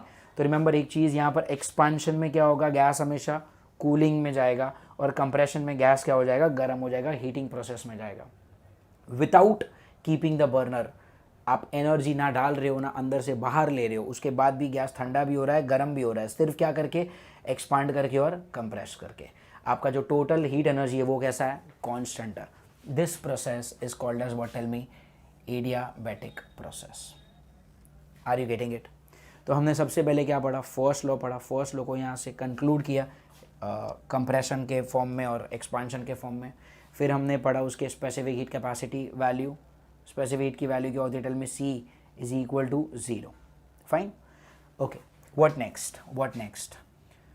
अब जैसे हम लोगों ने आइसोथर्मल इक्वेशन पढ़ा था ना, वैसे हमारे पास क्या है, टेल मी, एडियाबैटिक इक्वेशन भी है। Adiabatic equation definitely entrance point of view से उसका जो डेरिवेशन है वो बिल्कुल इंपॉर्टेंट नहीं है, बहुत ही लंबा सा डेरिवेशन है, लेंदी सा डेरिवेशन है। We will do this but not now, at the end of the lecture. तो एज ऑफ नाउ मैं आपको सिर्फ वो इक्वेशन दे देता हूँ। जैसे आइसोथर्मल इक्वेशन क्या था, PV इज कांस्टेंट, उसी तरह एडियाबैटिक इक्वेशन क्या होता है, PV raise to gamma is constant. ठीक है, एडियाबैटिक इक्वेशन क्या होता है, PV raise to gamma is constant. जैसे आइसोथर्मल इक्वेशन क्या था, PV कांस्टेंट था, वैसे यहाँ पर ये इक्वेशन क्या आ रहा है, tell me, PV raise to gamma is constant. इस चीज़ को हम डिराइव करने वाले हैं, ओके, माइंड यू, इस चीज़ को हम डिराइव करने वाले हैं, बट अभी नहीं, when the right time comes. As of now you just remember this, PV raise to gamma is what, tell me, constant. Fine. तो अगर ये आपका इक्वेशन हो गया, PV raise to gamma is constant, तो इसका मतलब क्या होता है, that pressure is inversely proportional to V raise to gamma, right? Pressure is what, inversely proportional to V raise to gamma. And अगर मैं ग्राफ प्लॉट करूं प्रेशर वर्सेस वॉल्यूम का, प्रेशर वर्सेस वॉल्यूम का, तो इस बार जो ग्राफ आएगा वो कंपैरेटिवली थोड़ा सा स्मूथ नहीं होगा, अब ये स्टीप होगा। आइसोथर्मल के टाइम पे बहुत ही स्मूथ था क्योंकि इधर पावर 1 था ना, यहाँ पर तो गामा है, and we know that gamma is what, more than 1, and if a number is greater than 1 here, ये ग्राफ जो होगा वो स्टीप होगा, मतलब स्मूथ नहीं होगा, थोड़ा सा ज़्यादा स्टीप होगा। ठीक है, स्लोप ज़्यादा होगा। ये मैंने लेक्चर के स्टार्टिंग में आपको बताया था। Pressure is what, tell me, inversely proportional to V raise to gamma, ऐसा आपका ग्राफ बनेगा। अब फिर हमने क्या किया था, ये जो इक्वेशन आया था आइसोथर्मल के टाइम पे, उसको डिफरेंशिएट किया था, तो हम यहाँ पर भी वही करेंगे। तो यहाँ पर अगर मैं करता हूँ डिफरेंशिएटिंग एडियाबैटिक इक्वेशन, ठीक है, डिफरेंशिएटिंग एडियाबैटिक इक्वेशन, तो आइए देखते हैं क्या मिलेगा। PV raise to gamma is constant है ना, PV raise to gamma is constant. तो अगर मैंने इसको डिफरेंशिएट किया तो क्या आएगा, U derivative of V, U मतलब क्या, P, derivative of V raise to gamma, tell me what is derivative of V raise to gamma, it is gamma V raise to gamma -1 dV plus V derivative of P, V मतलब क्या, V raise to gamma, derivative of P क्या होगा, dP is equal to 0। Okay, मैंने क्या किया, U derivative of V apply किया, तो it is U derivative of V plus V derivative of U is 0। ठीक है, अब इसी को हमको आगे सॉल्व करना है, तो देखते हैं क्या आएगा। तो this is P gamma, V raise to gamma -1 क्या होगा, V raise to gamma upon V dV plus ये क्या होता है, V raise to gamma dP is 0। ठीक है, क्या चीज़ें आप कॉमन ले सकते हो, I can take V raise to gamma और यहाँ पे ये V रेज़ टू गामा, इन दोनों को कॉमन निकालो, राइट साइड में भेज दो 0 के नीचे, गया। बचा क्या, बचा मेरे पास यहाँ पर P gamma dV by V plus यहाँ पर क्या है, dP इज 0, तो then this is going to be P gamma dV by V, ये उधर चला गया तो क्या बन गया, माइनस dP, राइट, ये क्या बन गया, माइनस dP। नाउ अगर मैं यहाँ से भी मैं दो चीज़ें लिख सकता हूँ, यहाँ से भी मैं दो चीज़ें लिख सकता हूँ। एक, let me take this V on the right hand side, तो अभी देखो ऑलरेडी राइट साइड पे क्या है, माइनस dP है, मैं इस V को लेके जाता हूँ वहाँ पे और मैं इस dV को लेकर आता हूँ नीचे, तो अभी लेफ्ट में क्या बचा, लेफ्ट में बचा मेरे पास गामा टाइम्स P, राइट, यहाँ पर मेरे पास क्या बचा, gamma times P, gamma times P। Look at the right hand side, it is minus V D P by D V, minus V D P by D V, मतलब ये क्या हो गया, bulk modulus. And if this is bulk modulus, मैं यहाँ पर क्या लिखूंगा, के, और ये बल्क मॉड्यूलस किसको डिफ्रेंशिएट करने से आया, एडियाबैटिक कंडीशंस को। इसके लिए मैं इसको लिखूंगा K adiabatic is equal to what, tell me, gamma P. Okay, K adiabatic is equal to gamma P. Laplace's correction वही था ना, न्यूटन को लगा कि साउंड वेव का प्रोपोगेट होना किसी भी मीडियम में आइसोथर्मल प्रोसेस है, तो उन्होंने वहाँ पर लिखा के आइसोथर्मल। वहाँ पर तो आपने पढ़ लिया कि के आइसोथर्मल पी होता है, यहाँ पर जाके हम उसको पढ़ते हैं कि के आइसोथर्मल पी क्यों होता है, इसलिए। फिर वहाँ पर करेक्शन क्या था कि भाई आइसोथर्मल में तो आंसर मैच नहीं हुआ। न्यूटन ने जब velocity of sound in air निकाला, उसके पहले इस दुनिया में बहुत सारे एक्सपेरिमेंट्स हो चुके थे जो velocity of sound in air दे चुका था हमको जवाब, तो उनका जो जवाब था 280 वो अपने 330 340 के साथ मैच नहीं हुआ। तो हमको लगा कि भाई यहाँ पर कुछ तो गड़बड़ है। उस गड़बड़ को पॉइंट आउट करने वाले कौन थे, लैप्लास ने क्या बोला कि वो आइसोथर्मल प्रोसेस नहीं होता, साउंड वेव जब भी मीडियम में प्रोपोगेट करता है तो वो प्रोपोगेट करने का जो प्रोसेस है it is an adiabatic condition.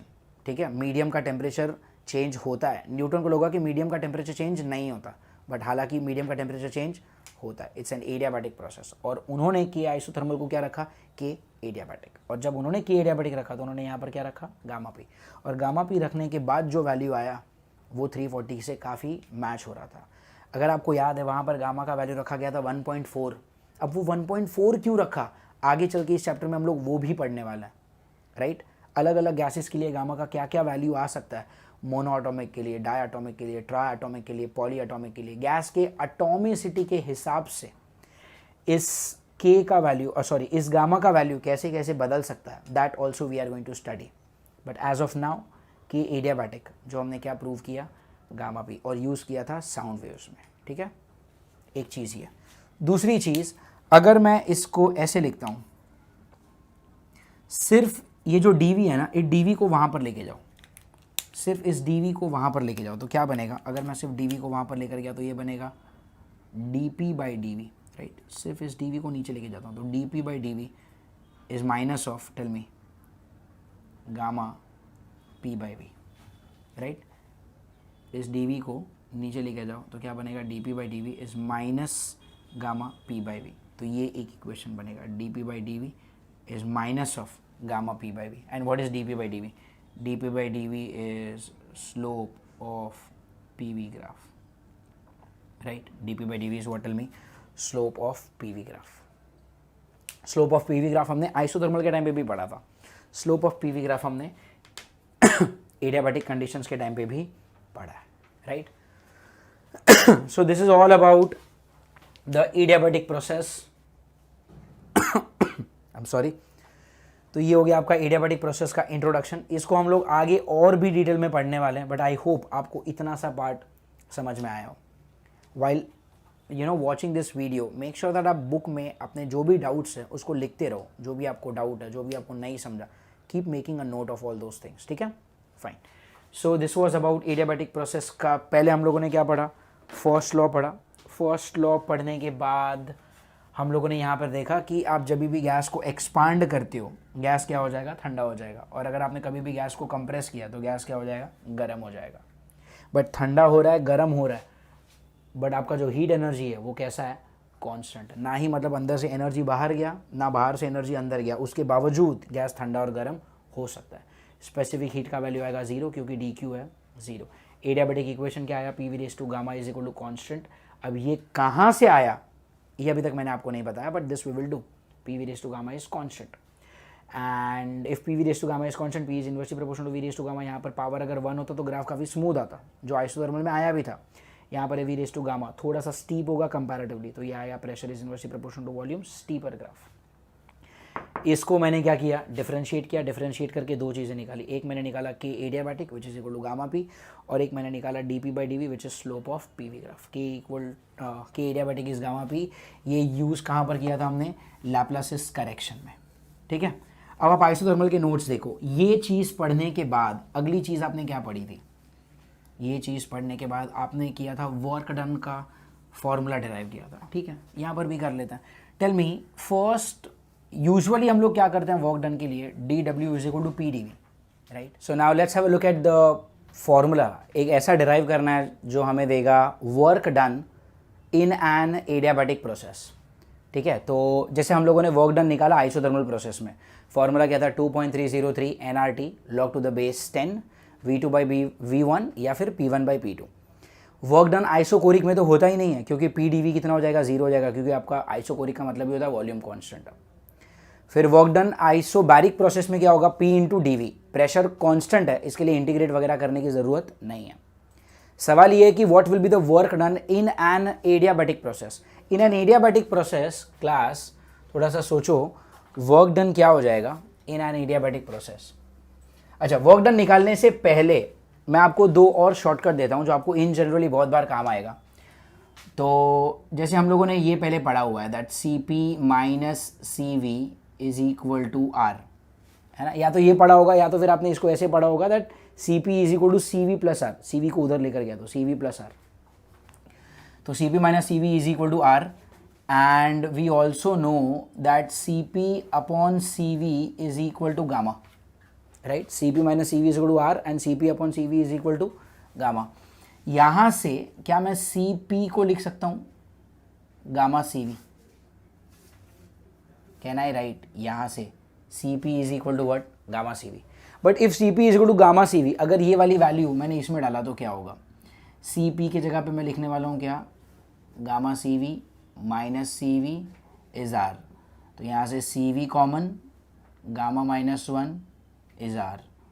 तो CV क्या हो गया, R अपॉन गामा माइनस 1. तो एक ये भी फॉर्मूला याद रख लेना, कई बार MCQs में काम आ जाता है. CV is equal to what, tell me, R upon gamma minus 1. तो this is one of the formula. ठीक है, ये पहली चीज़ जो हम डिराइव कर सकते हैं यहाँ पे. दूसरा, जैसे यहाँ पर मैंने CP का वैल्यू रखा गामा CV, उसी तरह आप CV का भी तो वैल्यू रख सकते हो, right. If CP is equal to gamma CV, then CV is equal to what? CP upon gamma, right. CV को इधर ले लिया, गामा को नीचे ले लिया, तो CP upon gamma. और अगर अब ये वाला वैल्यू मैंने इसमें डाला, इसमें ये अपना main formula CP minus CV is equal to R. अगर मैंने वहाँ पर CV के जगह पे ये वाला वैल्यू रखा तो क्या हो जाएगा, CP माइनस CV की जगह पे मैं लिखने वाला हूँ CP upon gamma. Right side पे क्या है R, यहाँ से CP कॉमन, अंदर आएगा 1 minus 1 upon gamma which is gamma minus 1 upon gamma which is equal to R. और यहाँ से CP कितना आ जाएगा, gamma times R upon gamma minus 1. So ये दोनों शॉर्टकट याद रख लेना. एक होता है CV is equal to R upon gamma minus 1 और एक होता है CP which is equal to what, gamma times R upon gamma minus 1. Are you getting it? तो ये आपके CP और CV के और दो फॉर्मूले हो गए. इनफैक्ट आपको ये वाला स्टेप करने का ज़रूरत भी नहीं है अगर आप थोड़ा सा सोचेंगे. What is CP? Gamma times CV. तो it is gamma times CV कितना है, R upon gamma minus 1, R upon gamma minus 1. तो आप वैसे भी इसको लिख सकते थे. हावेवर ठीक है, अलग अलग मेथड हो सकते हैं बट मेथड से ज़्यादा इंटरेस्ट है हमें फाइनल रिजल्ट में. तो CP का वैल्यू कितना है, tell me, gamma R upon gamma minus 1. Now let's get back to the original motto. We wanted to derive the formula for work done in an adiabatic process. Now tell me, अगर मैं first law of thermodynamics लिखता हूँ, first law of thermodynamics क्या है, dq is equal to du plus dw, right. dq is equal to what, du plus dw. तो यहाँ पे ये जो dq है ये तो ज़ीरो हो जाएगा. Why? Because it is an adiabatic process. अरे एडियाबैटिक प्रोसेस का मतलब ही क्या होता है कि आपका जो सिस्टम है उसका जो हीट है वो कांस्टेंट है. ना ही आपने हीट अंदर भेजा, ना ही आपने अंदर का हीट बाहर निकाला. The heat in the system is constant. So अगर यहाँ से अगर आप देखते हो आपका dw क्या हो जाएगा, dw will become what, minus du, right. dw will become what, minus du. Now, if dw is minus du, अगर आपको याद है हम लोगों ने एक फॉर्मूला पढ़ा था specific heat capacity at constant volume CV, जो कि होता है du अपॉन n dt.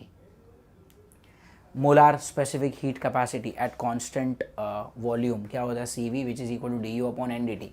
तो यहाँ से du क्या हो जाएगा, यहाँ से du हो जाएगा n CV dt. एंड अगर डी हो गया N C V D T, तो मैं यहाँ पर डी की वैल्यू रख सकता हूँ। तो अगर मैंने यहाँ पर वैल्यू रखा तो डी डब्ल्यू क्या हो गया, डी डब्ल्यू हो गया minus of N C V D T. I just put this value here, तो डी यू की वैल्यू हो गई क्या, minus of N C V D T. Now if this is the value of D U, तो अभी आप थोड़ा सा सोचो, minus of N C V क्या है, R upon gamma minus one. तो सी वी की जगह पे मैं क्या लिखूंगा, R upon gamma minus one into what tell me D T. इसी चीज़ को थोड़ा सा रीअरेंज कर देता हूँ मैं। तो ये जो माइनस टर्म है अगर उसको नीचे भेजा तो नीचे क्या हो जाएगा, वन माइनस गामा, ऊपर क्या आपके पास एन आर, और डी टी का मतलब क्या, T two minus T one. तो ये हो जाएगा formula for what, tell me, work done in an adiabatic process, N are T two minus T one upon one minus gamma. इसको आप थोड़ा सा और further you can also write this as D W. अगर मैं N और R को अंदर मल्टीप्लाई करता हूँ तो क्या हो जाएगा, N are T two minus N are T one upon one minus gamma. यहाँ से एन और आर कॉमन, सॉरी एन और आर को तो मैंने अंदर मल्टीप्लाई किया था ना, यहाँ N are T two can be written as what, tell me, P two V two, and N are T one can be written as what, P one V one upon one minus gamma. तो याद रखना adiabatic process में work done का और एक formula हो जाता है which is equal to what, tell me, P two V two minus P one V one upon one minus gamma. So these are the two फॉर्मूले फॉर, नॉट एक्चुअली टू फॉर्मूले, formula एक ही है, अलग अलग फॉर्म में। ये है टेम्परेचर के फॉर्म में और ये है क्या, प्रेशर और वॉल्यूम के फॉर्म में। अब एक इंटरेस्टिंग सी चीज़ आप यहाँ पर देखना, अगर मान लो मेरा गैस एक्सपांड हो रहा है, ठीक है, if my gas under goes expansion. अब ठीक है, एक्सपांशन का मतलब क्या, एक्सपांशन का मतलब होता है डी डब्ल्यू कैसा है, पॉजिटिव, ये डी डब्ल्यू कैसा है, पॉजिटिव। अब अगर एल एच एस पॉजिटिव है तो आर एच एस भी कैसा होना चाहिए, पॉजिटिव। थोड़ा सा सोचो, डी डब्ल्यू कैसा है, positive, because I am going under expansion, expansion मतलब डी डब्ल्यू पॉजिटिव। अगर एल एच एस पॉजिटिव तो फिर आर एच एस भी कैसा होना चाहिए, positive. Are H S positive होने के लिए डिनोमिनेटर में देखो वन माइनस गामा कैसा है, right, one minus gamma is negative. क्यों ऐसा, अरे gamma is always more then one, तो वन माइनस गामा क्या होगा, नेगेटिव। थोड़ा सा सोचो, मेरा लेफ्ट हैंड साइड कैसा है, पॉजिटिव, तो मुझे राइट हैंड साइड भी कैसा चाहिए, positive. But right hand side में ऑलरेडी वन माइनस गामा कैसा हो चुका है, नेगेटिव। तो don't you think T two minus T one को भी नेगेटिव होना पड़ेगा, therefore T two minus T one has to be negative. अरे ये नेगेटिव है तो इसको भी नेगेटिव होना पड़ेगा, तो ये नेगेटिव नेगेटिव क्या हो जाएगा, पॉजिटिव हो जाएगा। Are you getting it. तो इस पूरे आर एच एस को पॉजिटिव बनाने के लिए T two minus T one कैसा होना चाहिए, negative. T two minus T one negative मतलब क्या, T two should be what, less than T one. T two मतलब क्या, फाइनल टेम्परेचर, और टी वन मतलब क्या होता है, इनिशियल टेम्परेचर। मतलब यहाँ पर क्या पता चल रहा है कि जो फाइनल टेम्परेचर है वो इनिशियल टेम्परेचर से कम होना चाहिए। और अगर आपका फाइनल टेम्परेचर इनिशियल टेम्परेचर से कम है मतलब आपका gas is undergoing what, tell me, cooling process, get it. And अगर मान लो gas is undergoing compression, ठीक है, if the gas is undergoing compression, तो यहाँ पे कंप्रेशन का जो वर्क होता है वो कैसा होता है, नेगेटिव। कंप्रेशन का वर्क इज नेगेटिव, मतलब आपका एल एच एस कैसा है, नेगेटिव। अगर आपका एल एच एस नेगेटिव है मतलब आपका आर एच एस भी कैसा होना चाहिए, नेगेटिव। अगर आपका आर एच एस नेगेटिव होना चाहिए but one minus gamma is already negative, one minus gamma is already negative. अब ये नेगेटिव है तो आपको पूरा आर एच एस नेगेटिव चाहिए, पूरे आर एच एस में ऑलरेडी ये पार्ट नेगेटिव है, अब और कोई नेगेटिव नहीं होना चाहिए, नहीं तो वो नेगेटिव इससे कैंसिल हो जाएगा। तो इसको क्या बनना पड़ेगा, positive. Therefore T2 minus T1 has to be positive, right. आपका वन माइनस गामा कैसा है, नेगेटिव। T2 माइनस T1 कैसा होना चाहिए, पॉजिटिव। तो प्लस माइनस माइनस, तो पूरा आर एच एस कैसा होगा, नेगेटिव। तो T2 माइनस T1 कैसा है, it has to be positive. और ये पॉजिटिव सब कब होगा, जब आपका T2 कैसा है, T1 से बड़ा। T2 मतलब क्या, final temperature. Final temperature initial temperature से बड़ा, फाइनल टेम्परेचर ज़्यादा, मतलब गैस कैसा हुआ है, गर्म हुआ है। So the gas is undergoing heating process, is that fine. So ये जो चीज़ है ये हमने एडियाबैटिक प्रोसेस के स्टार्टिंग में भी मैंने आपको बताया था कि बिना हीट को अंदर डाले या बिना हीट को एक्सट्रैक्ट किए भी मैं सिस्टम की हीट एनर्जी को कांस्टेंट रख के भी अपने गैस का टेम्परेचर ठंडा और गर्म कर सकता हूँ। That's what we discussed, that अगर आपके पास एक कंटेनर है तो अंदर बिना हीट डाले या अंदर का हीट बिना बाहर निकाले, मतलब सिस्टम का हीट एनर्जी कांस्टेंट रख के भी मैं गैस को ठंडा या गर्म कर सकता हूँ। कैसे? अगर आपको गैस को ठंडा करना है, आप गैस को क्या कर दो, एक्सपांड कर दो। अगर आपको गैस को क्या करना है, हीट करना है, तो आप गैस को क्या कर दो, compression, in an adiabatic process. याद रखना, all the adiabatic processes are very fast processes, ठीक है, and all the ice, there is no space, so you just make a note in your book, all the adiabatic processes are very fast, very spontaneous in nature, very fast processes are adiabatic, और जितने भी isothermal processes होते हैं, all these processes are very very slow processes। Reason simple है, अगर मान low temperature initially बढ़ भी गया तो उसको वापस ओरिजिनल टेम्परेचर पे आने के लिए थोड़ा सा वक्त लगेगा। अरे गेटिंग इट? तो कोई भी आइसोथर्मल प्रोसेस जो होता है वो स्लो प्रोसेस होता है, और कोई भी एडियाबैटिक प्रोसेस होता है वो फास्ट प्रोसेस होता है। So just fit this thing in your mind. And ये हो गया उसका वर्क डन का formula, nR T2 - T1/1 - gamma. अब हम लोगों ने एक एडियाबैटिक इक्वेशन देखा था कुछ टाइम पहले, अभी जस्ट एडियाबैटिक इक्वेशन, वो इक्वेशन क्या था, PV⁻γ is constant, right, PV⁻γ is constant, ये एक इक्वेशन देखा था हमने, एडियाबैटिक इक्वेशन।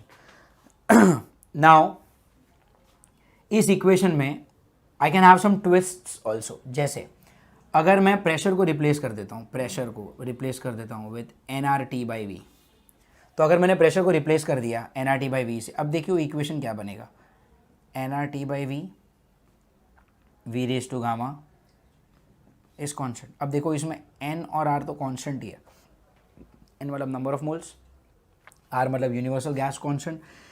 अगर इन दोनों कॉन्स्टेंट को राइट साइड भेज दिया तो constant upon nr is still going to be a constant, और यहाँ पे बचेगा क्या, Tv, इधर गामा इसका पावर 1, तो Tv⁻γ-1 is a constant, right, Tv⁻γ-1 is a constant।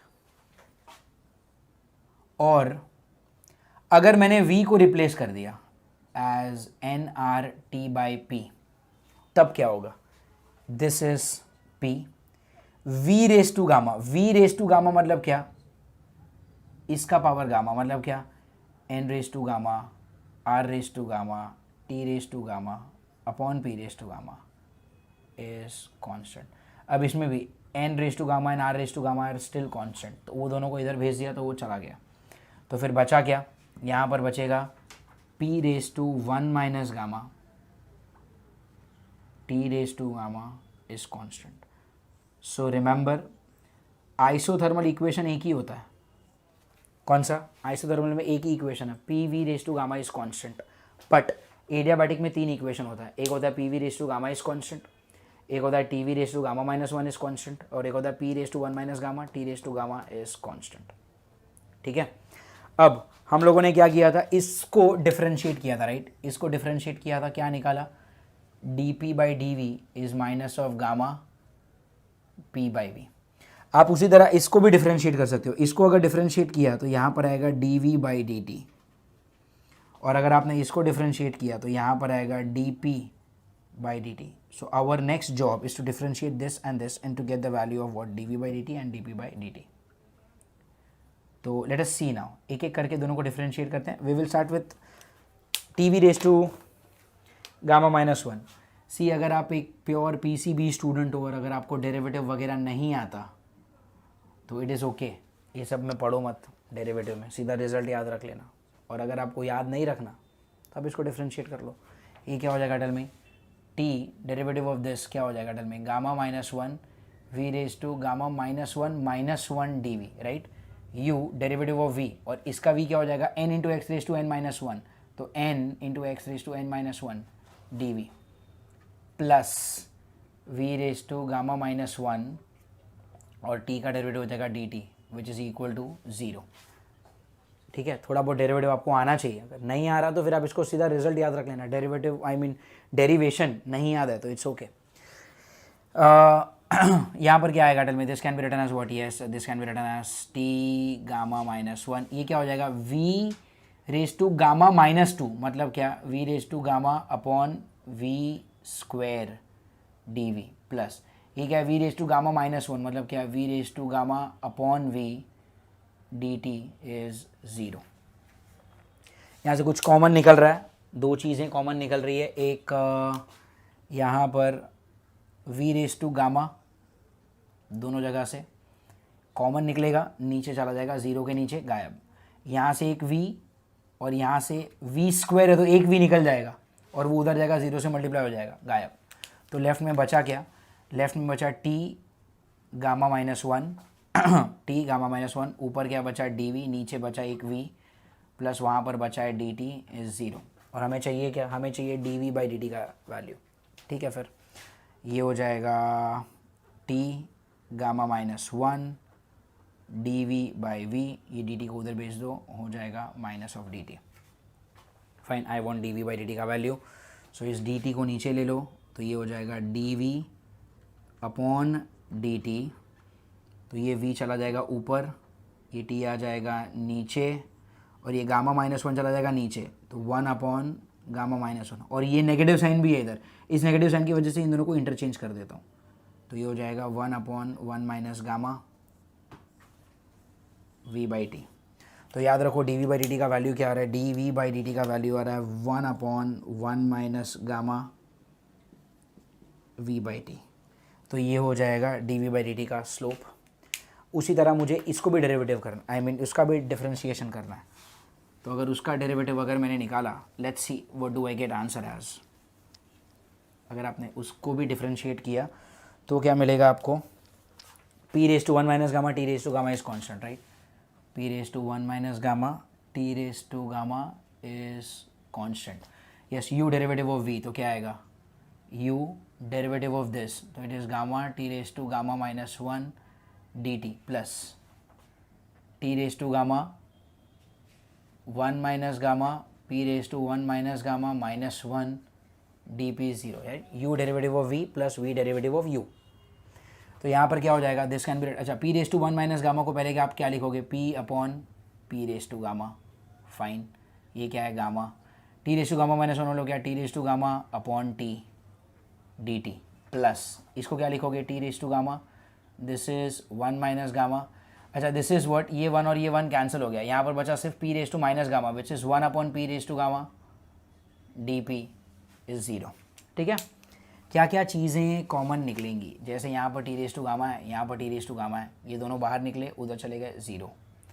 फिर यहाँ पर डिनोमिनेटर में पी रेज टू गामा है, यहाँ पर डिनोमिनेटर में पी रेज टू गामा है, ये दोनों भी बाहर निकले, उधर गए 0। तो लेफ़्ट में क्या बचा आपके पास, लेफ़्ट में आपके पास बचा है P gamma D T by T plus उधर क्या बचा है 1 minus gamma D P 0, right. इसको अगर आप वहाँ पर लेकर गए तो बनेगा P gamma D T by T is, ये उधर चला जाएगा ना, तो ये हो जाएगा minus sign 1 minus gamma D P 0।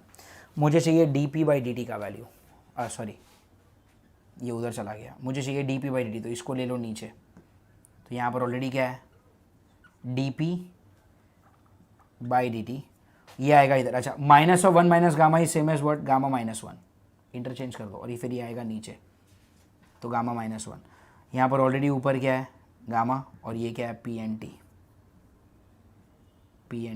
ठीक है। इसको सिर्फ रीअरेंज कर लेना, तो D P by D T क्या आ रहा है, tell me if I just write it here, D P by D T का वैल्यू आ रहा है मेरे पास gamma upon gamma -1 P by T,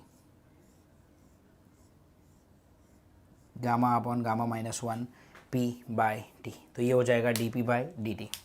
तो याद रखो आइसोथर्मल में सिर्फ हमारे पास एक ही इक्वेशन था, बट एडियाबैटिक में हमारे पास 3 इक्वेशन है, तो जाहिर सी बात है अगर 3 इक्वेशन है तो 3 स्लोप भी आएंगे। ये क्या हो जाएगा D P by D V, D P by D V मतलब क्या, slope of P V graph. तो अगर कभी क्वेश्चन में पी वर्सेस वी ग्राफ होगा, पी और वी का प्रेशर एंड वॉल्यूम, तो स्लोप के लिए ये वाला फॉर्मूला यूज़ करो। अगर कभी क्वेश्चन में प्रेशर और टेम्परेचर का ग्राफ है तो ये वाला यूज़ करो, और अगर कभी क्वेश्चन में वॉल्यूम और टेम्परेचर का ग्राफ है तो फिर ये वाला इक्वेशन यूज़ करो। Are you getting it? I repeat, ये जो पार्ट है that is the mathematical part. If you are good at derivative you will be able to understand that, if not तो इट्स ओके, फिर ये derivation वगैरह छोड़ दो, सिर्फ फाइनल रिजल्ट याद रख लेना। Are you getting it? तो हमने 4 तरह के प्रोसेसेस को पढ़ा, isothermal, adiabatic, isochoric and isochoric. isobaric, whatever. We saw the 4 type of processes and चारों प्रोसेस में हम लोगों ने फर्स्ट लॉ थर्मोडायनामिक्स अप्लाई किया, चारों प्रोसेस में हम लोगों ने वर्क निकालने की कोशिश की, हम लोगों ने उनका ग्राफ देखा, हम लोगों ने ग्राफ देखने के बाद जहाँ पर भी पॉसिबल थे इक्वेशंस देखे, इक्वेशंस को डिफरेंशिएट करके उसके स्लोप वगैरह जितने भी छोटे छोटे डिटेल्स थे, every detail we have understood, written and derived using maths, specially derivative integration वाला कॉन्सेप्ट थोड़ा भी यहाँ पे ज़्यादा यूज़ हुआ, ठीक है. कुछ ऐसा ही हम लोग यूज़ करेंगे during the time of MCQs also, to make sure that your derivative and integration skills are a little sharp comparatively. Fine. So this was all about adiabatic process. So after learning all the details about adiabatic process, एक छोटा सा comparison जो हम कर सकते हैं कि in an isothermal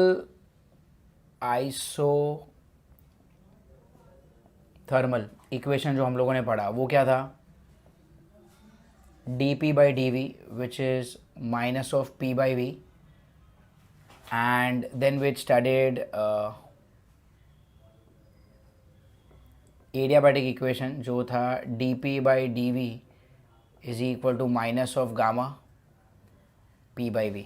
ठीक है, यहाँ पर इक्वेशन क्या था, pressure is inversely proportional to volume, और यहाँ पर क्या था, pressure is inversely proportional to V raise to gamma, pressure is inversely proportional to V raise to gamma. यहाँ पर क्या था, pressure is inversely proportional to volume. दोनों में इन्वर्सली प्रोपोर्शनल है तो ये नेगेटिव साइन तो आना ही था दोनों में. अब यहाँ पर अगर आप देखोगे तो this is what dp by dv मतलब स्लोप ऑफ पीवी ग्राफ, और यहाँ पर क्या है dp by dv मतलब ये भी क्या slope of PV graph, but ये क्या slope of PV graph in an isothermal process, ये है slope of PV graph in an adiabatic process. और दोनों के स्लोप को अगर आप कंपेयर करोगे ना, सो यू विल रियलाइज कि एडियाबैटिक वाला जो स्लोप है ना, dp by dv, slope of adiabatic process is more then dp by dv slope of isothermal process. ठीक है, dp by dv slope of adiabatic process is what more then dp by dv मतलब क्या, slope of isothermal process. अब यहाँ पर देखो आप कैसे मालूम पड़ा, दोनों में नेगेटिव साइन तो है, यहाँ पर भी p by v, यहाँ पर भी p by v, but here you have gamma and we know that gamma का value is not always more than 1. So if this is more than 1 मतलब क्या कि अगर आपके पास दो ग्राफ है, जैसे मान लो मुझे प्रेशर वर्सेस वॉल्यूम प्लॉट करना है, प्रेशर वर्सेस वॉल्यूम, ठीक है, एंड मान लो यहाँ पर इस स्टेज पे कोई तो गैस है जिसका वॉल्यूम है V1 और प्रेशर है P1. मुझे इस गैस को लेके जाना है वॉल्यूम V2 तक. ठीक है, अब दोनों में ही देखो, अगर मैं वॉल्यूम को V1 से V2 पर लेकर जा रहा हूँ, ठीक है, वॉल्यूम को अगर मैं V1 से V2 पर लेके जा रहा हूँ मतलब क्या, V1 से V2 एक्सपांड हो रहा है, वॉल्यूम बढ़ेगा, वॉल्यूम बढ़ेगा तो प्रेशर कम होगा, यहाँ पर भी वॉल्यूम बढ़ेगा तो प्रेशर कम होगा. दोनों जगह पर जब वॉल्यूम बढ़ रहा है तो प्रेशर क्या हो रहा है, कम हो रहा है. फाइन. नाउ यहाँ पर जब मैं प्लॉट करूँगा एडियाबैटिक में, तो ये जो स्लोप है वो ज़्यादा है. स्लोप ज़्यादा मतलब क्या, ये जो ग्राफ होगा थोड़ा सा स्टीप होगा, ऐसे ज़्यादा स्लोप. बट अगर वही V1 से V2 मैं आइसोथर्मल ही जाता, तो आइसोथर्मल वाला जो स्लोप है वो कैसा है, कम. स्लोप कम है मतलब क्या, ये ग्राफ काफ़ी स्मूथ होगा ऐसे. तो देखो जो ऊपर वाला ग्राफ है, ऊपर वाला ग्राफ कौन सा है, ये है आइसोथर्मल ग्राफ, और जो नीचे वाला है वो कौन सा है,